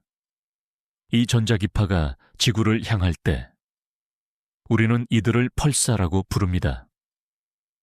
펄사는 마치 우주가 보내는 규칙적인 신호와 같습니다. 우리가 별의 삶과 죽음에 대해 이야기하면서 우리는 그들의 이야기가 우리 자신의 이야기와 얼마나 깊이 연결되어 있는지 보았습니다. 우리의 몸을 구성하는 모든 원소들은 먼 옛날 별의 심장부에서 만들어졌습니다. 이것은 단지 과학적인 사실이 아닙니다. 이것은 우리에게 우리의 기원, 우리의 역사가 우주의 역사와 분리될 수 없다는 것을 말해줍니다. 우리는 모두 별들의 자식들이며 우리의 이야기는 그들의 이야기와 함께 시작되었습니다. 하지만 만약 별의 잔해가 찬드라세카르 한 개보다 훨씬 더 크다면 그 운명은 완전히 달라집니다. 중력은 너무나도 강력하여 중성자 퇴화암마저도 이겨내고 모든 것을 하나의 점으로 붕괴시켜버립니다. 이 점은 무한한 밀도를 가지며 그 주변의 모든 것을 빨아들이는 엄청난 중력을 만들어냅니다. 이것이 바로 블랙홀입니다. 블랙홀은 빛조차도 탈출할 수 없는 우주의 가장 신비로운 존재입니다. 블랙홀의 경계, 즉 사건의 지평선을 일단 넘어서면 그 어떤 정보도 되돌아올 수 없습니다. 이것은 마치 한 번 들어가면 다시는 돌아올 수 없는 미로와 같습니다. 우리는 블랙홀의 내부가 어떻게 생겼는지 알지 못합니다. 그것은 물리학의 법칙이 더 이상 적용되지 않는 미지의 영역입니다. 블랙홀은 우리에게 우주에는 아직 우리가 이해하지 못하는 것들이 무수히 많다는 것을 말해줍니다. 우리가 지구에서 발견하는 모든 원소들, 당신의 뼈에 있는 칼슘, 당신의 혈액에 있는 철분, 당신의 폐로 들어가는 산소, 이 모든 것들은 먼 옛날 별들의 심장부에서 만들어져 초신성 폭발을 통해 우주 공간으로 흩뿌려진 것입니다. 지구는 이 별의 먼지들이 모여 만들어진 행성입니다. 그리고 지구상의 모든 생명체는 이 별의 먼지들로 만들어졌습니다. 우리는 우리의 조상들이 어디에 있는지 궁금해하곤 하지만 사실 우리의 가장 오래된 조상은 밤하늘의 별들입니다. 이처럼 별의 마지막 운명은 그들의 질량에 의해 정해집니다. 우리의 태양은 평화로운 죽음을 맞이하여 백색 외성이 될 것이고 태양보다 큰 별들은 중성자별이나 블랙홀로 남을 것입니다. 이 모든 과정은 우주의 질서와 혼란이 공존하는 아름다운 춤과 같습니다. 파괴는 새로운 창조를 위한 기반이 됩니다. 우리가 밤하늘을 볼 때 우리는 수십억 년에 걸쳐 일어난 이 모든 이야기들을 한순간에 보고 있는 것입니다. 별들은 우리에게 시간의 깊이와 우주의 순환을 말해주고 있습니다. 그리고 이 모든 이야기 속에는 아직 우리가 풀지 못한 수많은 미스터리가 남아 있습니다. 예를 들어 블랙홀의 중심에 있는 특이점은 무엇으로 이루어져 있을까요? 우리는 아직 그 답을 모릅니다. 이러한 생각은 우리에게 삶에 대한 새로운 관점을 제시합니다.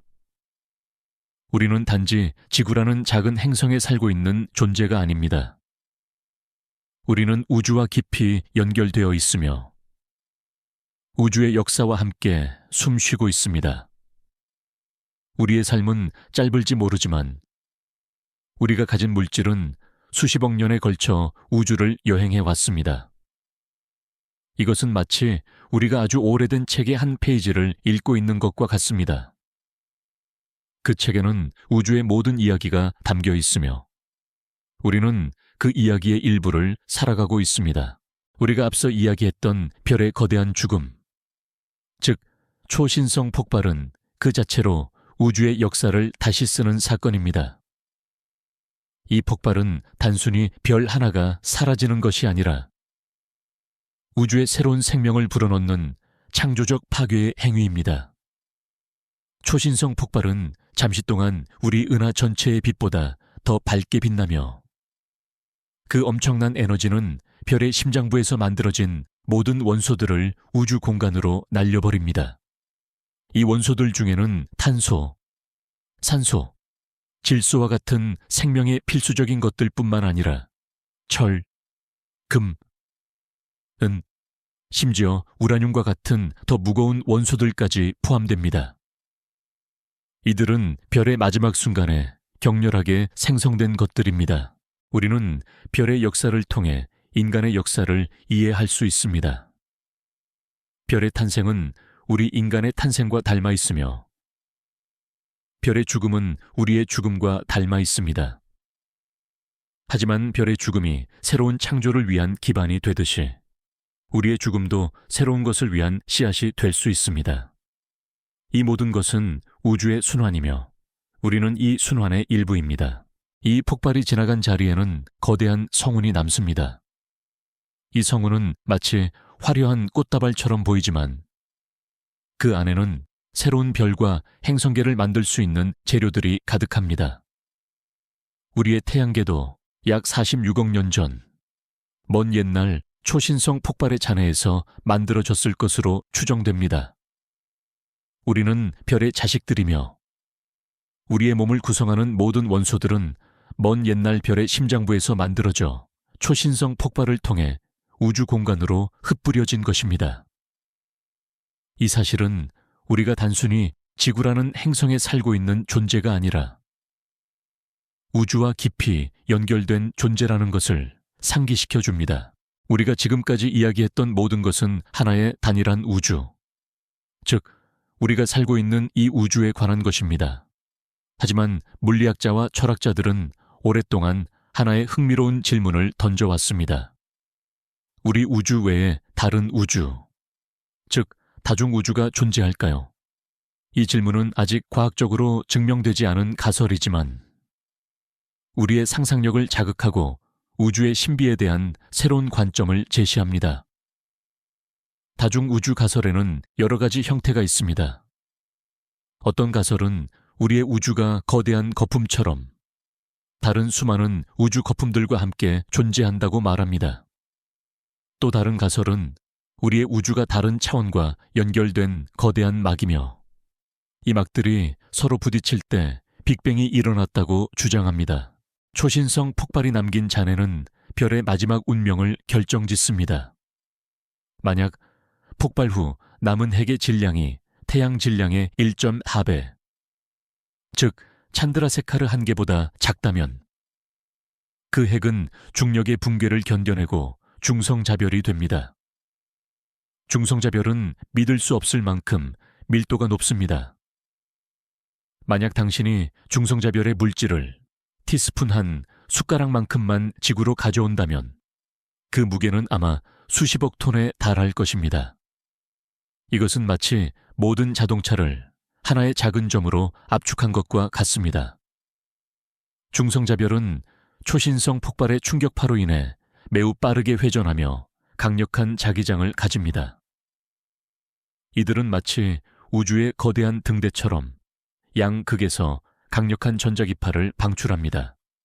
이 전자기파가 지구를 향할 때 우리는 이들을 펄사라고 부릅니다. 펄사는 매우 규칙적인 주기로 깜빡이는 것처럼 보여서 처음에는 외계 문명의 신호라고 오해되기도 했습니다.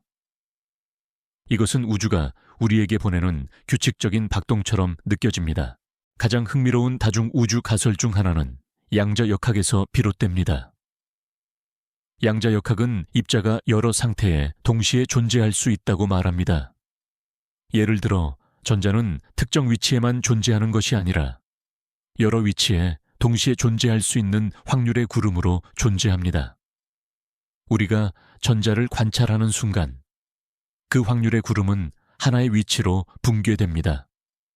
하지만 어떤 과학자들은 이 붕괴가 실제로 일어나는 것이 아니라 우리가 관찰하는 순간마다 새로운 우주가 분리되어 나온다고 주장합니다. 즉, 우리가 선택하는 모든 순간마다 우리는 새로운 우주를 창조하고 있는 것입니다. 당신이 지금 이 글을 읽기로 선택한 순간, 다른 우주에서는 당신이 이 글을 읽지 않기로 선택했을지도 모릅니다.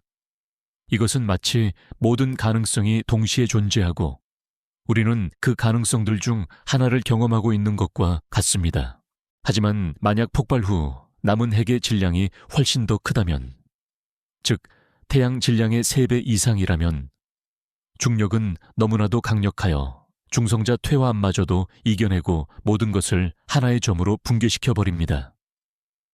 이 점은 무한한 밀도를 가지며 그 주변의 모든 것을 빨아들이는 엄청난 중력을 만들어냅니다.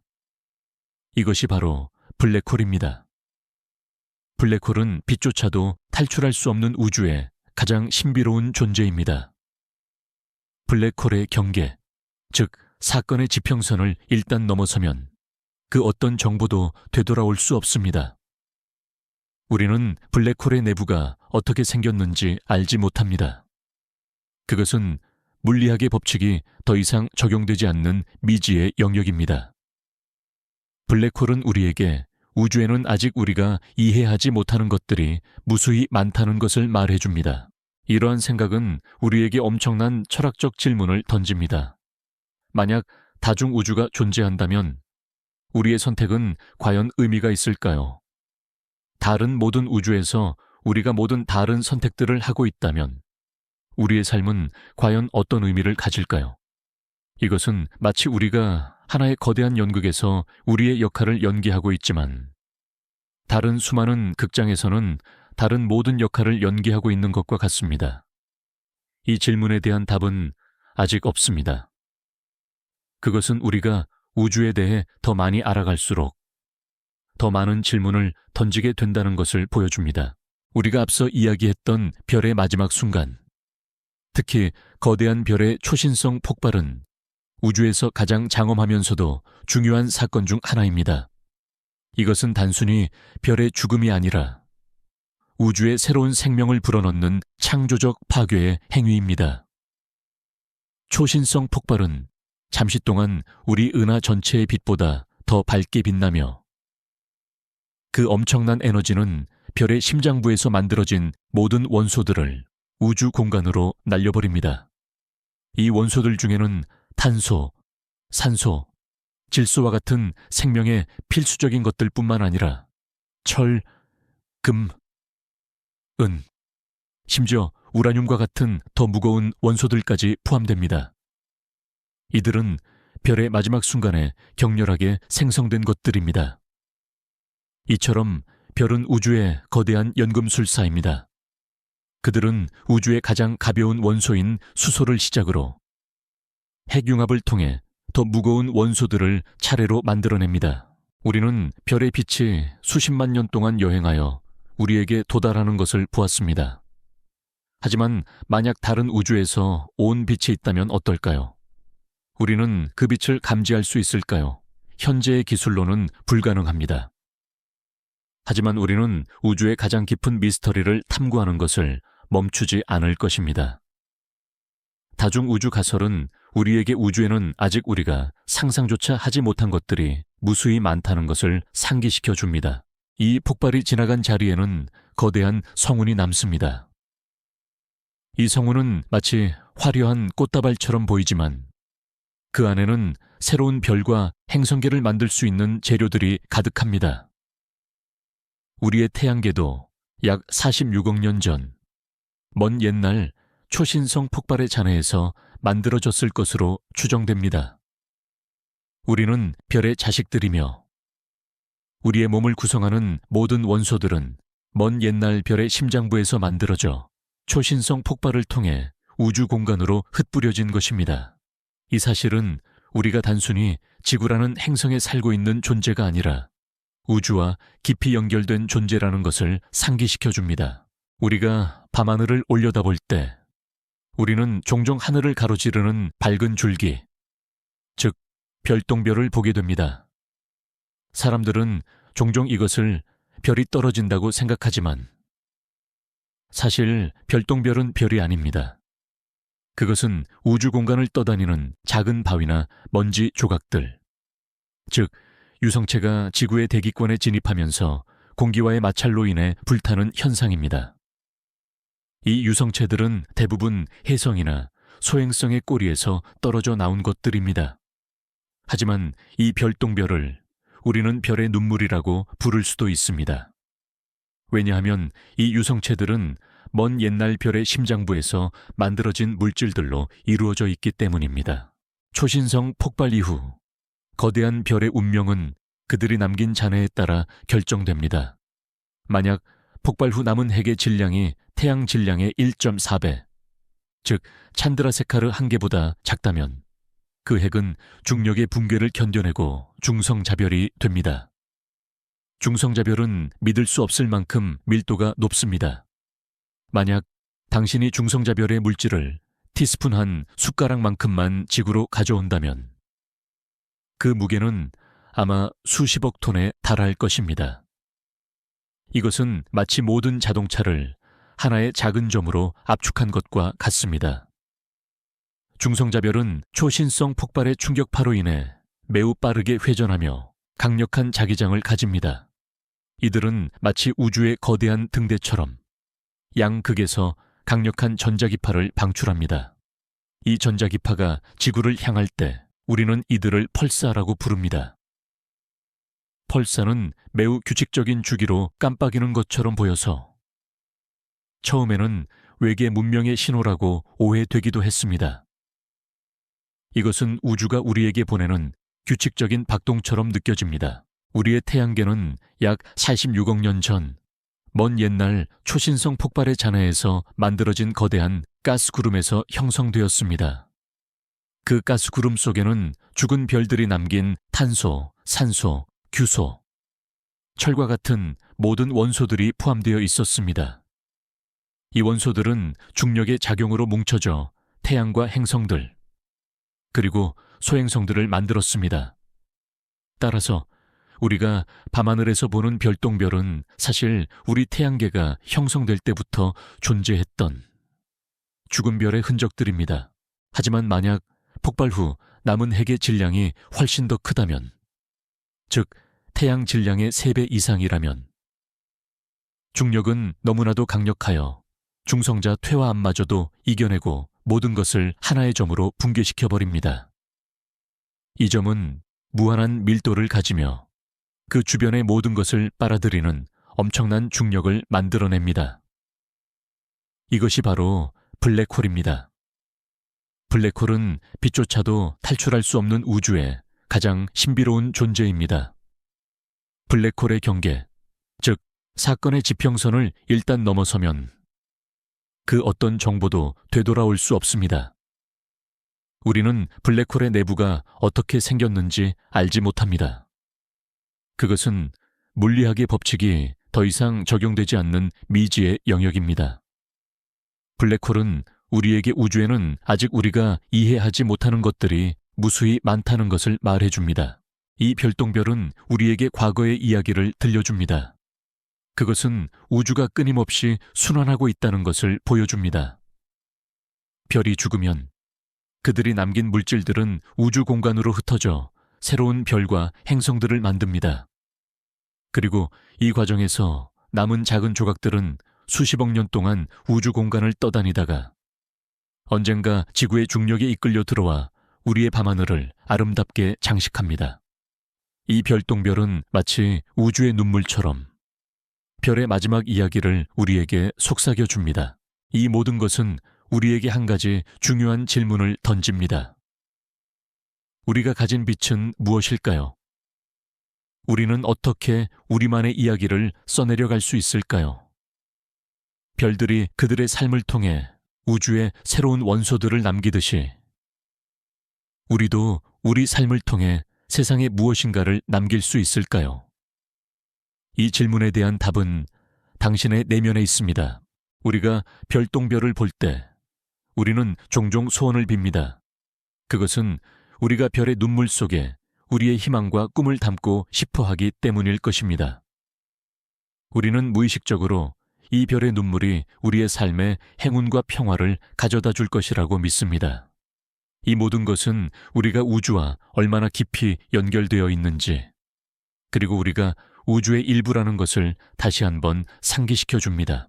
이처럼 별의 마지막 운명은 그들의 질량에 의해 정해집니다. 우리의 태양은 평화로운 죽음을 맞이하여 백색 외성이 될 것이고, 태양보다 큰 별들은 중성자별이나 블랙홀로 남을 것입니다. 이 모든 과정은 우주의 질서와 혼란이 공존하는 아름다운 춤과 같습니다. 파괴는 새로운 창조를 위한 기반이 됩니다. 우리가 밤하늘을 볼 때 우리는 수십억 년에 걸쳐 일어난 이 모든 이야기들을 한순간에 보고 있는 것입니다. 별들은 우리에게 시간의 깊이와 우주의 순환을 말해주고 있습니다. 그리고 이 모든 이야기 속에는 아직 우리가 풀지 못한 수많은 미스터리가 남아 있습니다. 예를 들어 블랙홀의 중심에 있는 특이점은 무엇으로 이루어져 있을까요? 우리는 아직 그 답을 모릅니다. 이것은 마치 우리가 영원히 풀지 못할 퍼즐을 들여다보는 것과 같습니다. 우리가 이야기했던 별의 탄생과 죽음, 그리고 그들이 속한 은하의 거대한 춤은 모두 중력의 법칙에 따라 움직입니다. 하지만 은하 자체는 어떻습니까? 은하들도 서로에게 영향을 미치고 때로는 서로 충돌하기도 합니다. 은하의 충돌은 우리가 생각하는 폭력적인 사건이 아니라 마치 두 개의 거대한 구름이 서로를 통과하는 것처럼 보입니다. 은하를 이루는 별들 사이의 거리가 너무나 멀어서 별들이 서로 충돌하는 경우는 매우 드뭅니다. 하지만 은하를 감싸고 있는 가스와 먼지 구름은 서로 충돌하여 새로운 별들의 탄생을 촉진합니다. 은하의 충돌은 우주에 새로운 생명을 불어넣는 창조적인 사건입니다. 우리가 별의 삶과 죽음에 대해 이야기할 때 우리는 종종 별이 어떻게 우주의 거대한 연금술사가 되었는지 잊어버리곤 합니다. 별은 단순히 빛을 내는 존재가 아니라 우주에 존재하는 모든 원소들의 대장간입니다. 빅뱅 직후의 우주는 매우 단순했습니다. 거의 모든 물질이 수소와 헬륨이라는 두 가지 가장 가벼운 원소로 이루어져 있었습니다. 당신이 지금 마시고 있는 물의 산소, 당신의 몸을 이루는 탄소, 그리고 당신이 숨쉬는 공기의 질소는 그 당시에는 존재하지 않았습니다. 이 모든 것은 나중에 별들의 심장부에서 만들어졌습니다. 하지만 은하들은 대부분 고독하게 존재합니다. 거대한 우주 공간에서 은하들은 서로에게서 멀리 떨어져 있습니다. 이것은 마치 망망대해에 떠있는 고독한 섬들과 같습니다. 각 은하는 수천억 개의 별들을 품고 있지만 그들은 서로에게서 너무나도 멀리 떨어져 있습니다. 이 광활한 공간은 우리에게 우주의 고독을 느끼게 해줍니다. 우리가 밤하늘에서 보는 별들은 모두 우리 은하의 별들입니다. 우리가 다른 은하를 보려면 망원경을 사용해야 합니다. 다른 은하들은 우리에게 희미한 빛의 흔적으로만 보입니다. 별은 마치 층층이 쌓인 케이크처럼 내부에서부터 차례대로 더 무거운 원소들을 만들어냅니다. 별의 삶의 대부분 동안 중심부에서는 수소가 헬륨으로 변환됩니다.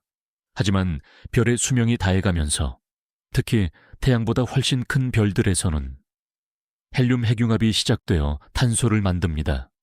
그리고 탄소가 고갈되면 더 무거운 원소들인 산소, 넌, 마그네슘, 그리고 규소까지 차례로 만들어집니다. 이 과정은 마치 점점 더 복잡한 레고 블록을 쌓아 올리는 것과 같습니다. 이 모든 핵융합 반응은 별의 내부에서 양파 껍질처럼 여러 겹으로 나뉘어 일어납니다. 가장 안쪽에는 가장 무거운 원소인 철이 만들어집니다. 하지만 이 고독 속에서도 은하들은 서로에게 영향을 미칩니다. 중력은 은하들을 서로에게 끌어당기고 이로 인해 은하단과 최은하단과 같은 거대한 구조가 형성됩니다. 이 구조들은 우주의 거대한 거미줄처럼 은하들을 서로 연결하고 있습니다. 이 모든 것은 우주의 질서와 혼란이 공존하는 아름다운 춤입니다. 철은 특별한 원소입니다. 철보다 무거운 원소를 핵융합하기 위해서는 에너지가 방출되는 것이 아니라 오히려 에너지가 소비됩니다. 따라서 별의 중심부에 철핵이 만들어지면 핵융합 반응은 더 이상 에너지를 만들어내지 못합니다. 이것은 마치 자동차의 연료가 완전히 떨어지는 것과 같습니다. 에너지를 생산하지 못하는 별의 핵은 더 이상 중력을 이겨낼 수 없게 되고 순식간에 붕괴하기 시작합니다. 이 붕괴가 바로 초신성 폭발을 일으킵니다. 이 엄청난 폭발 과정에서 별은 그동안 만들어낸 모든 원소들을 우주 공간으로 흩뿌립니다. 이 흩뿌려진 원소들은 새로운 세대의 별들과 행성들을 만드는 재료가 됩니다. 우리가 보는 모든 새로운 별들은 사실 먼 옛날 죽은 별들의 잔해로 만들어진 것입니다. 이것은 우주의 물질이 끊임없이 재활용되고 있다는 것을 의미합니다. 우리가 밤하늘을 올려다볼 때 우리는 이 모든 이야기를 한순간에 보고 있습니다.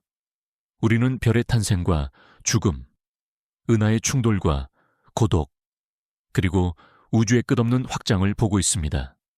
이 모든 것은 우리에게 우리가 얼마나 작은 존재인지, 그리고 동시에 우리가 우주의 거대한 이야기의 일부라는 것을 상기시켜 줍니다. 이러한 별들의 연금술 덕분에 우주는 더 복잡하고 다양해졌습니다. 우리가 지금 보고 있는 이 모든 아름다운 행성들과 그 위에서 살아가는 생명체들은 모두 별이 만들어낸 원소들로 이루어져 있습니다. 우리는 우리의 기원이 우주의 깊은 곳에 있다는 것을 잊지 말아야 합니다. 우리의 몸을 이루는 탄소, 산소, 그리고 다른 모든 원소들은 먼 옛날 별의 심장부에서 만들어져 초신성 폭발을 통해 우주 공간으로 흩뿌려진 것입니다. 이 사실은 우리가 밤하늘의 별들을 볼 때마다 우리가 그들과 얼마나 깊이 연결되어 있는지를 깨닫게 해줍니다. 우리는 우주의 일부이며 별들의 자식들입니다. 우리가 지금까지 이야기했던 모든 것은 별, 은하, 그리고 우리가 보는 우주에 관한 것이었습니다.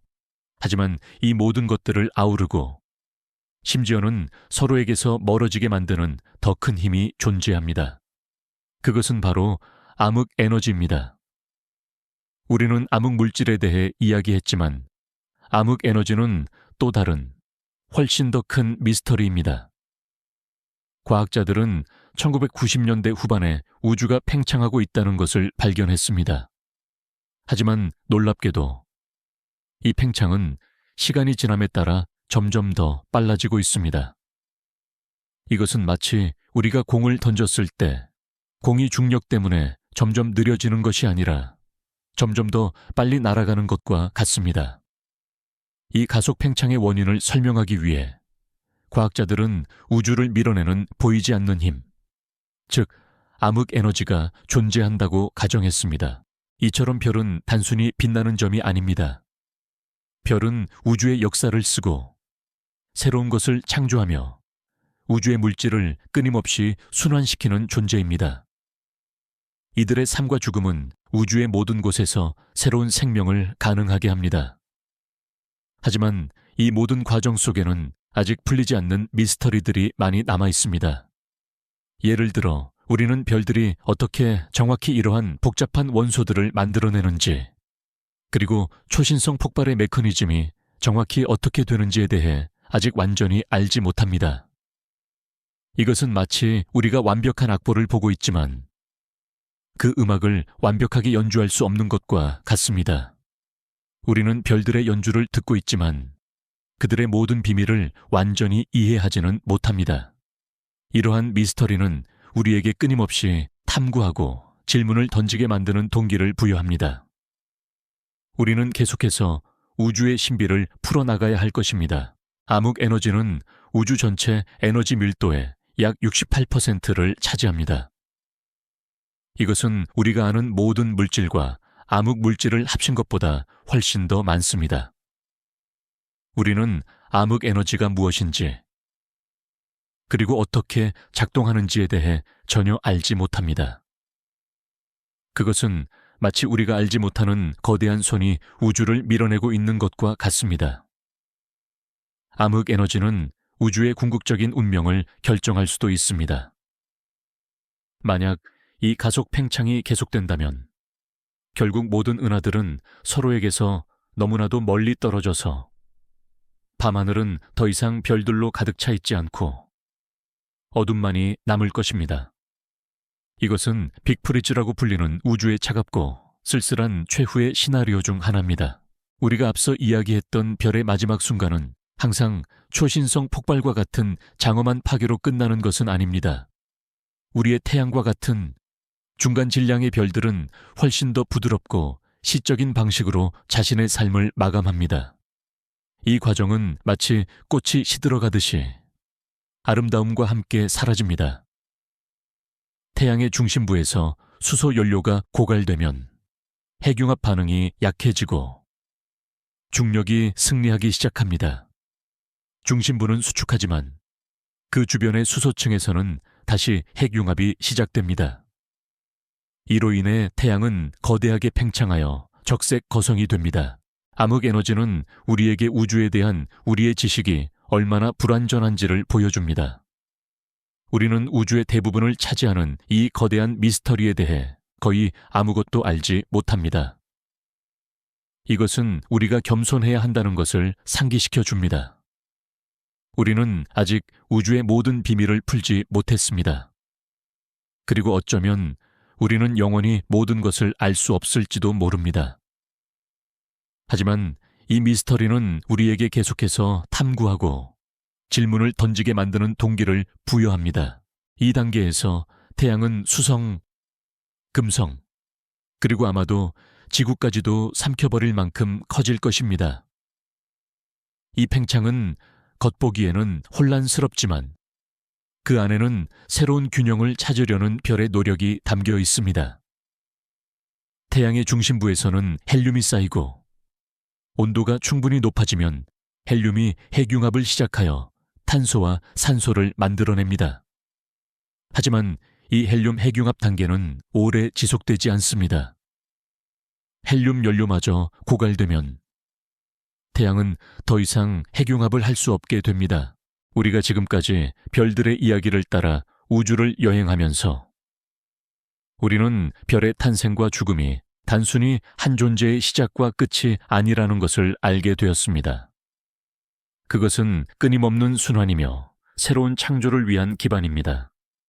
별이 죽을 때 그들이 남긴 물질들은 우주 공간으로 흩어져 새로운 별과 행성들을 만듭니다. 이것은 마치 우리가 한 세대를 살고 다음 세대에게 유산을 남기는 것과 같습니다. 별의 유산은 금, 은, 철, 그리고 탄소와 같은 원소들입니다.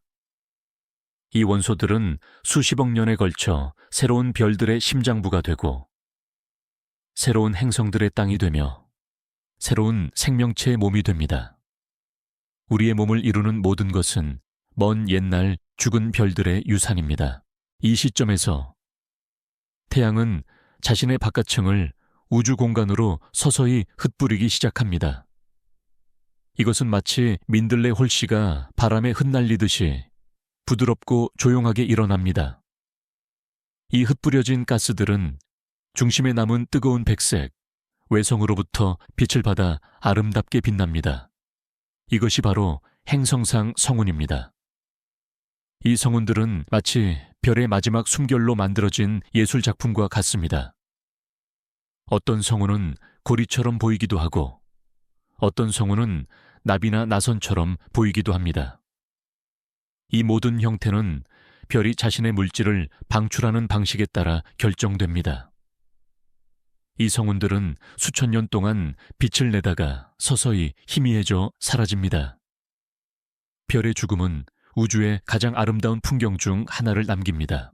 우리가 삶을 살아가는 동안 우리는 무엇을 남길까요?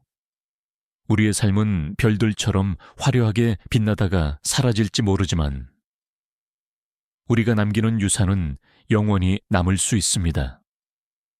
우리가 남기는 유산은 물질적인 것일 수도 있고 보이지 않는 것일 수도 있습니다.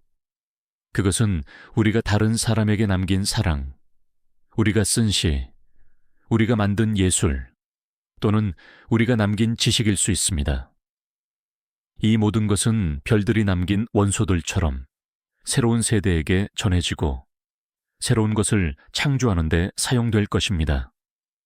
우리는 모두 우주의 거대한 이야기의 일부이며 우리의 삶은 이 이야기를 써내려가는 작은 붓과 같습니다.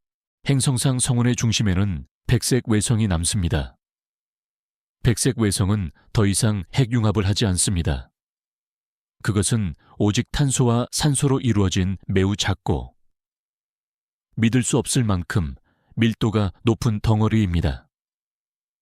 백색 외성의 밀도는 너무나 높아서 티스푼 한 숟가락의 무게가 수톤에 달할 것입니다. 이것은 마치 도시 전체를 손톱만한 크기로 압축한 것과 같습니다.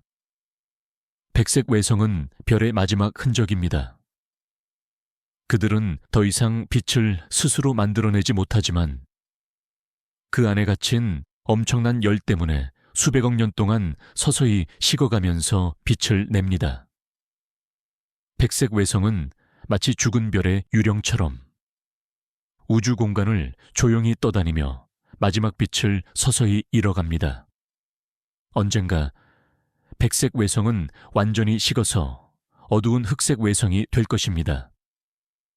이처럼 우리의 태양은 평화로운 죽음을 맞이할 것입니다. 별의 이야기는 우리에게 우리의 삶에 대한 새로운 관점을 제시합니다. 우리의 삶은 짧을지 모르지만 우리는 우주와 깊이 연결되어 있습니다. 우리의 몸은 별의 먼지로 만들어졌으며 우리의 마음은 우주의 신비로 가득 차 있습니다.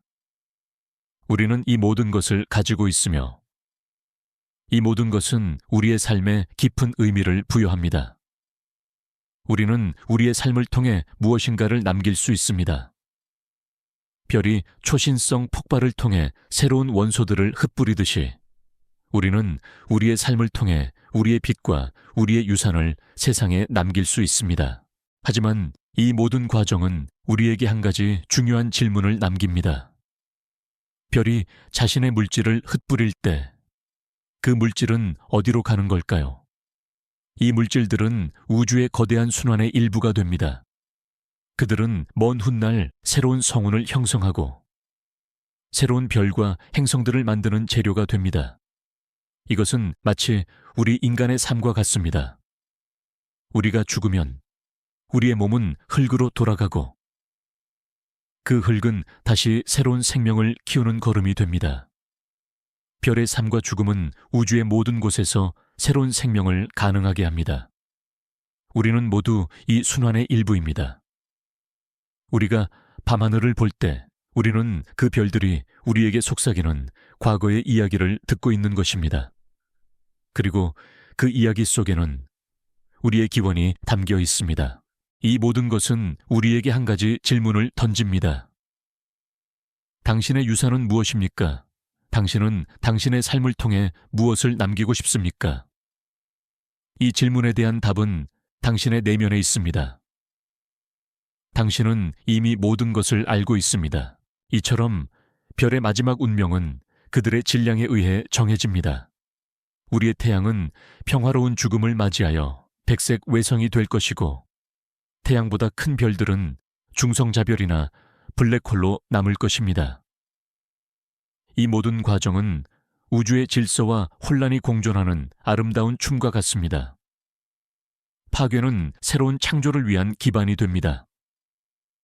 우리가 밤하늘을 볼 때 우리는 수십억 년에 걸쳐 일어난 이 모든 이야기들을 한순간에 보고 있는 것입니다. 별들은 우리에게 시간의 깊이와 우주의 순환을 말해주고 있습니다. 그리고 이 모든 이야기 속에는 아직 우리가 풀지 못한 수많은 미스터리가 남아 있습니다. 예를 들어 블랙홀의 중심에 있는 특이점은 무엇으로 이루어져 있을까요? 우리는 아직 그 답을 모릅니다. 이것은 마치 우리가 영원히 풀지 못할 퍼즐을 들여다보는 것과 같습니다. 이제 우리의 여행이 끝났습니다. 우리는 별들의 가장 깊은 심장부에서부터 우주의 가장 어두운 미스터리까지 함께 탐험했습니다. 당신의 마음은 아마도 수많은 생각들로 가득 차 있을지도 모릅니다. 하지만 이제 이 모든 것을 잠시 접어두고 당신의 몸과 마음에 휴식을 허락하세요. 마치 우주가 팽창을 멈추고 고요해지는 것처럼 당신의 모든 생각들이 서서히 사라지는 것을 느껴보세요. 당신의 숨결은 더 부드러워지고 당신의 근육들은 더 편안해질 것입니다. 당신의 눈꺼풀은 마치 무거운 커튼처럼 내려올 것입니다. 우리가 별의 죽음을 이야기할 때 행성상 성운과 백색 외성은 비교적 평화롭고 예측 가능한 끝을 보여주지만 거대한 별의 죽음은 우주에서 가장 신비하고 예측 불가능한 존재를 남깁니다. 그것은 바로 블랙홀입니다. 블랙홀은 이름과는 달리 구멍이 아닙니다. 그것은 믿을 수 없을 만큼 밀도가 높은 물질 덩어리이며 그 중력이 너무나도 강력해서 빛조차도 탈출할 수 없습니다. 블랙홀은 마치 우주의 거대한 빨대와 같아서 주변의 모든 것을 빨아들입니다. 하지만 이것은 우리가 상상하는 것처럼 진공청소기처럼 모든 것을 흡입하는 것이 아닙니다. 만약 태양이 갑자기 블랙홀로 변한다고 해도 지구는 그 궤도를 그대로 돌 것입니다. 다만 태양의 빛과 열은 더 이상 존재하지 않겠죠. 당신의 마음이 고요해지면 당신은 당신의 존재 자체가 얼마나 아름다운지 느낄 수 있을 것입니다. 당신은 우주의 아주 작은 부분이지만 당신 안에는 별의 먼지 그리고 우주의 모든 이야기가 담겨 있습니다. 당신은 우주의 모든 것을 담고 있는 하나의 작은 우주입니다. 이제 이 모든 아름다운 진실을 품고 깊은 잠 속으로 빠져드세요. 당신의 꿈속에서 당신은 별들과 함께 춤을 추고 은하들을 여행하며 우주의 모든 신비를 직접 경험할 수 있을 것입니다. 안녕하세요. 여러분, 고요하고 편안한 밤입니다. 지금 당신이 있는 곳은 어떤가요? 어둠이 창문을 두드리고 있나요? 아니면 아직 세상이 빛으로 가득한가요? 당신이 어느 곳에 있든 잠자리에 들 준비가 되었든 그렇지 않든 잠시 시간을 내어 별들이 속삭이는 이야기에 귀 기울여 보세요. 오늘 밤 우리는 별들이 수백만 년 동안 어떻게 그렇게 밝게 빛날 수 있는지에 대한 질문을 깊이 파고들 것입니다. 그것은 어쩌면 우리가 미스터리로만 남겨두었던 이해할 수 없는 신비로운 에너지에 관한 이야기일지도 모릅니다. 편안히 주무세요. 나의 동반자여, 당신이 언제 어디에 있든 달콤한 꿈 꾸시길 바랍니다. 블랙홀은 거대한 별이 초신성 폭발을 일으킨 후 남은 잔해의 질량이 태양 질량의 3배 이상일 때 형성됩니다. 중력은 너무나도 강력하여 모든 물질을 하나의 무한한 밀도를 가진 점, 즉 특이점으로 붕괴시켜버립니다. 이 특이점은 물리학의 모든 법칙이 무너지는 곳입니다. 우리는 그곳에 무엇이 있는지 알지 못합니다. 그것은 마치 우리가 알 수 없는 비밀을 간직한 우주의 심장부와 같습니다. 특이점 주변에는 빛조차도 탈출할 수 없는 경계가 형성되는데 이를 사건의 지평선이라고 부릅니다. 이 지평선을 넘어서면 그 어떤 정보도 되돌아올 수 없습니다. 우리는 블랙홀 내부에서 무슨 일이 일어나는지 전혀 알 수 없습니다.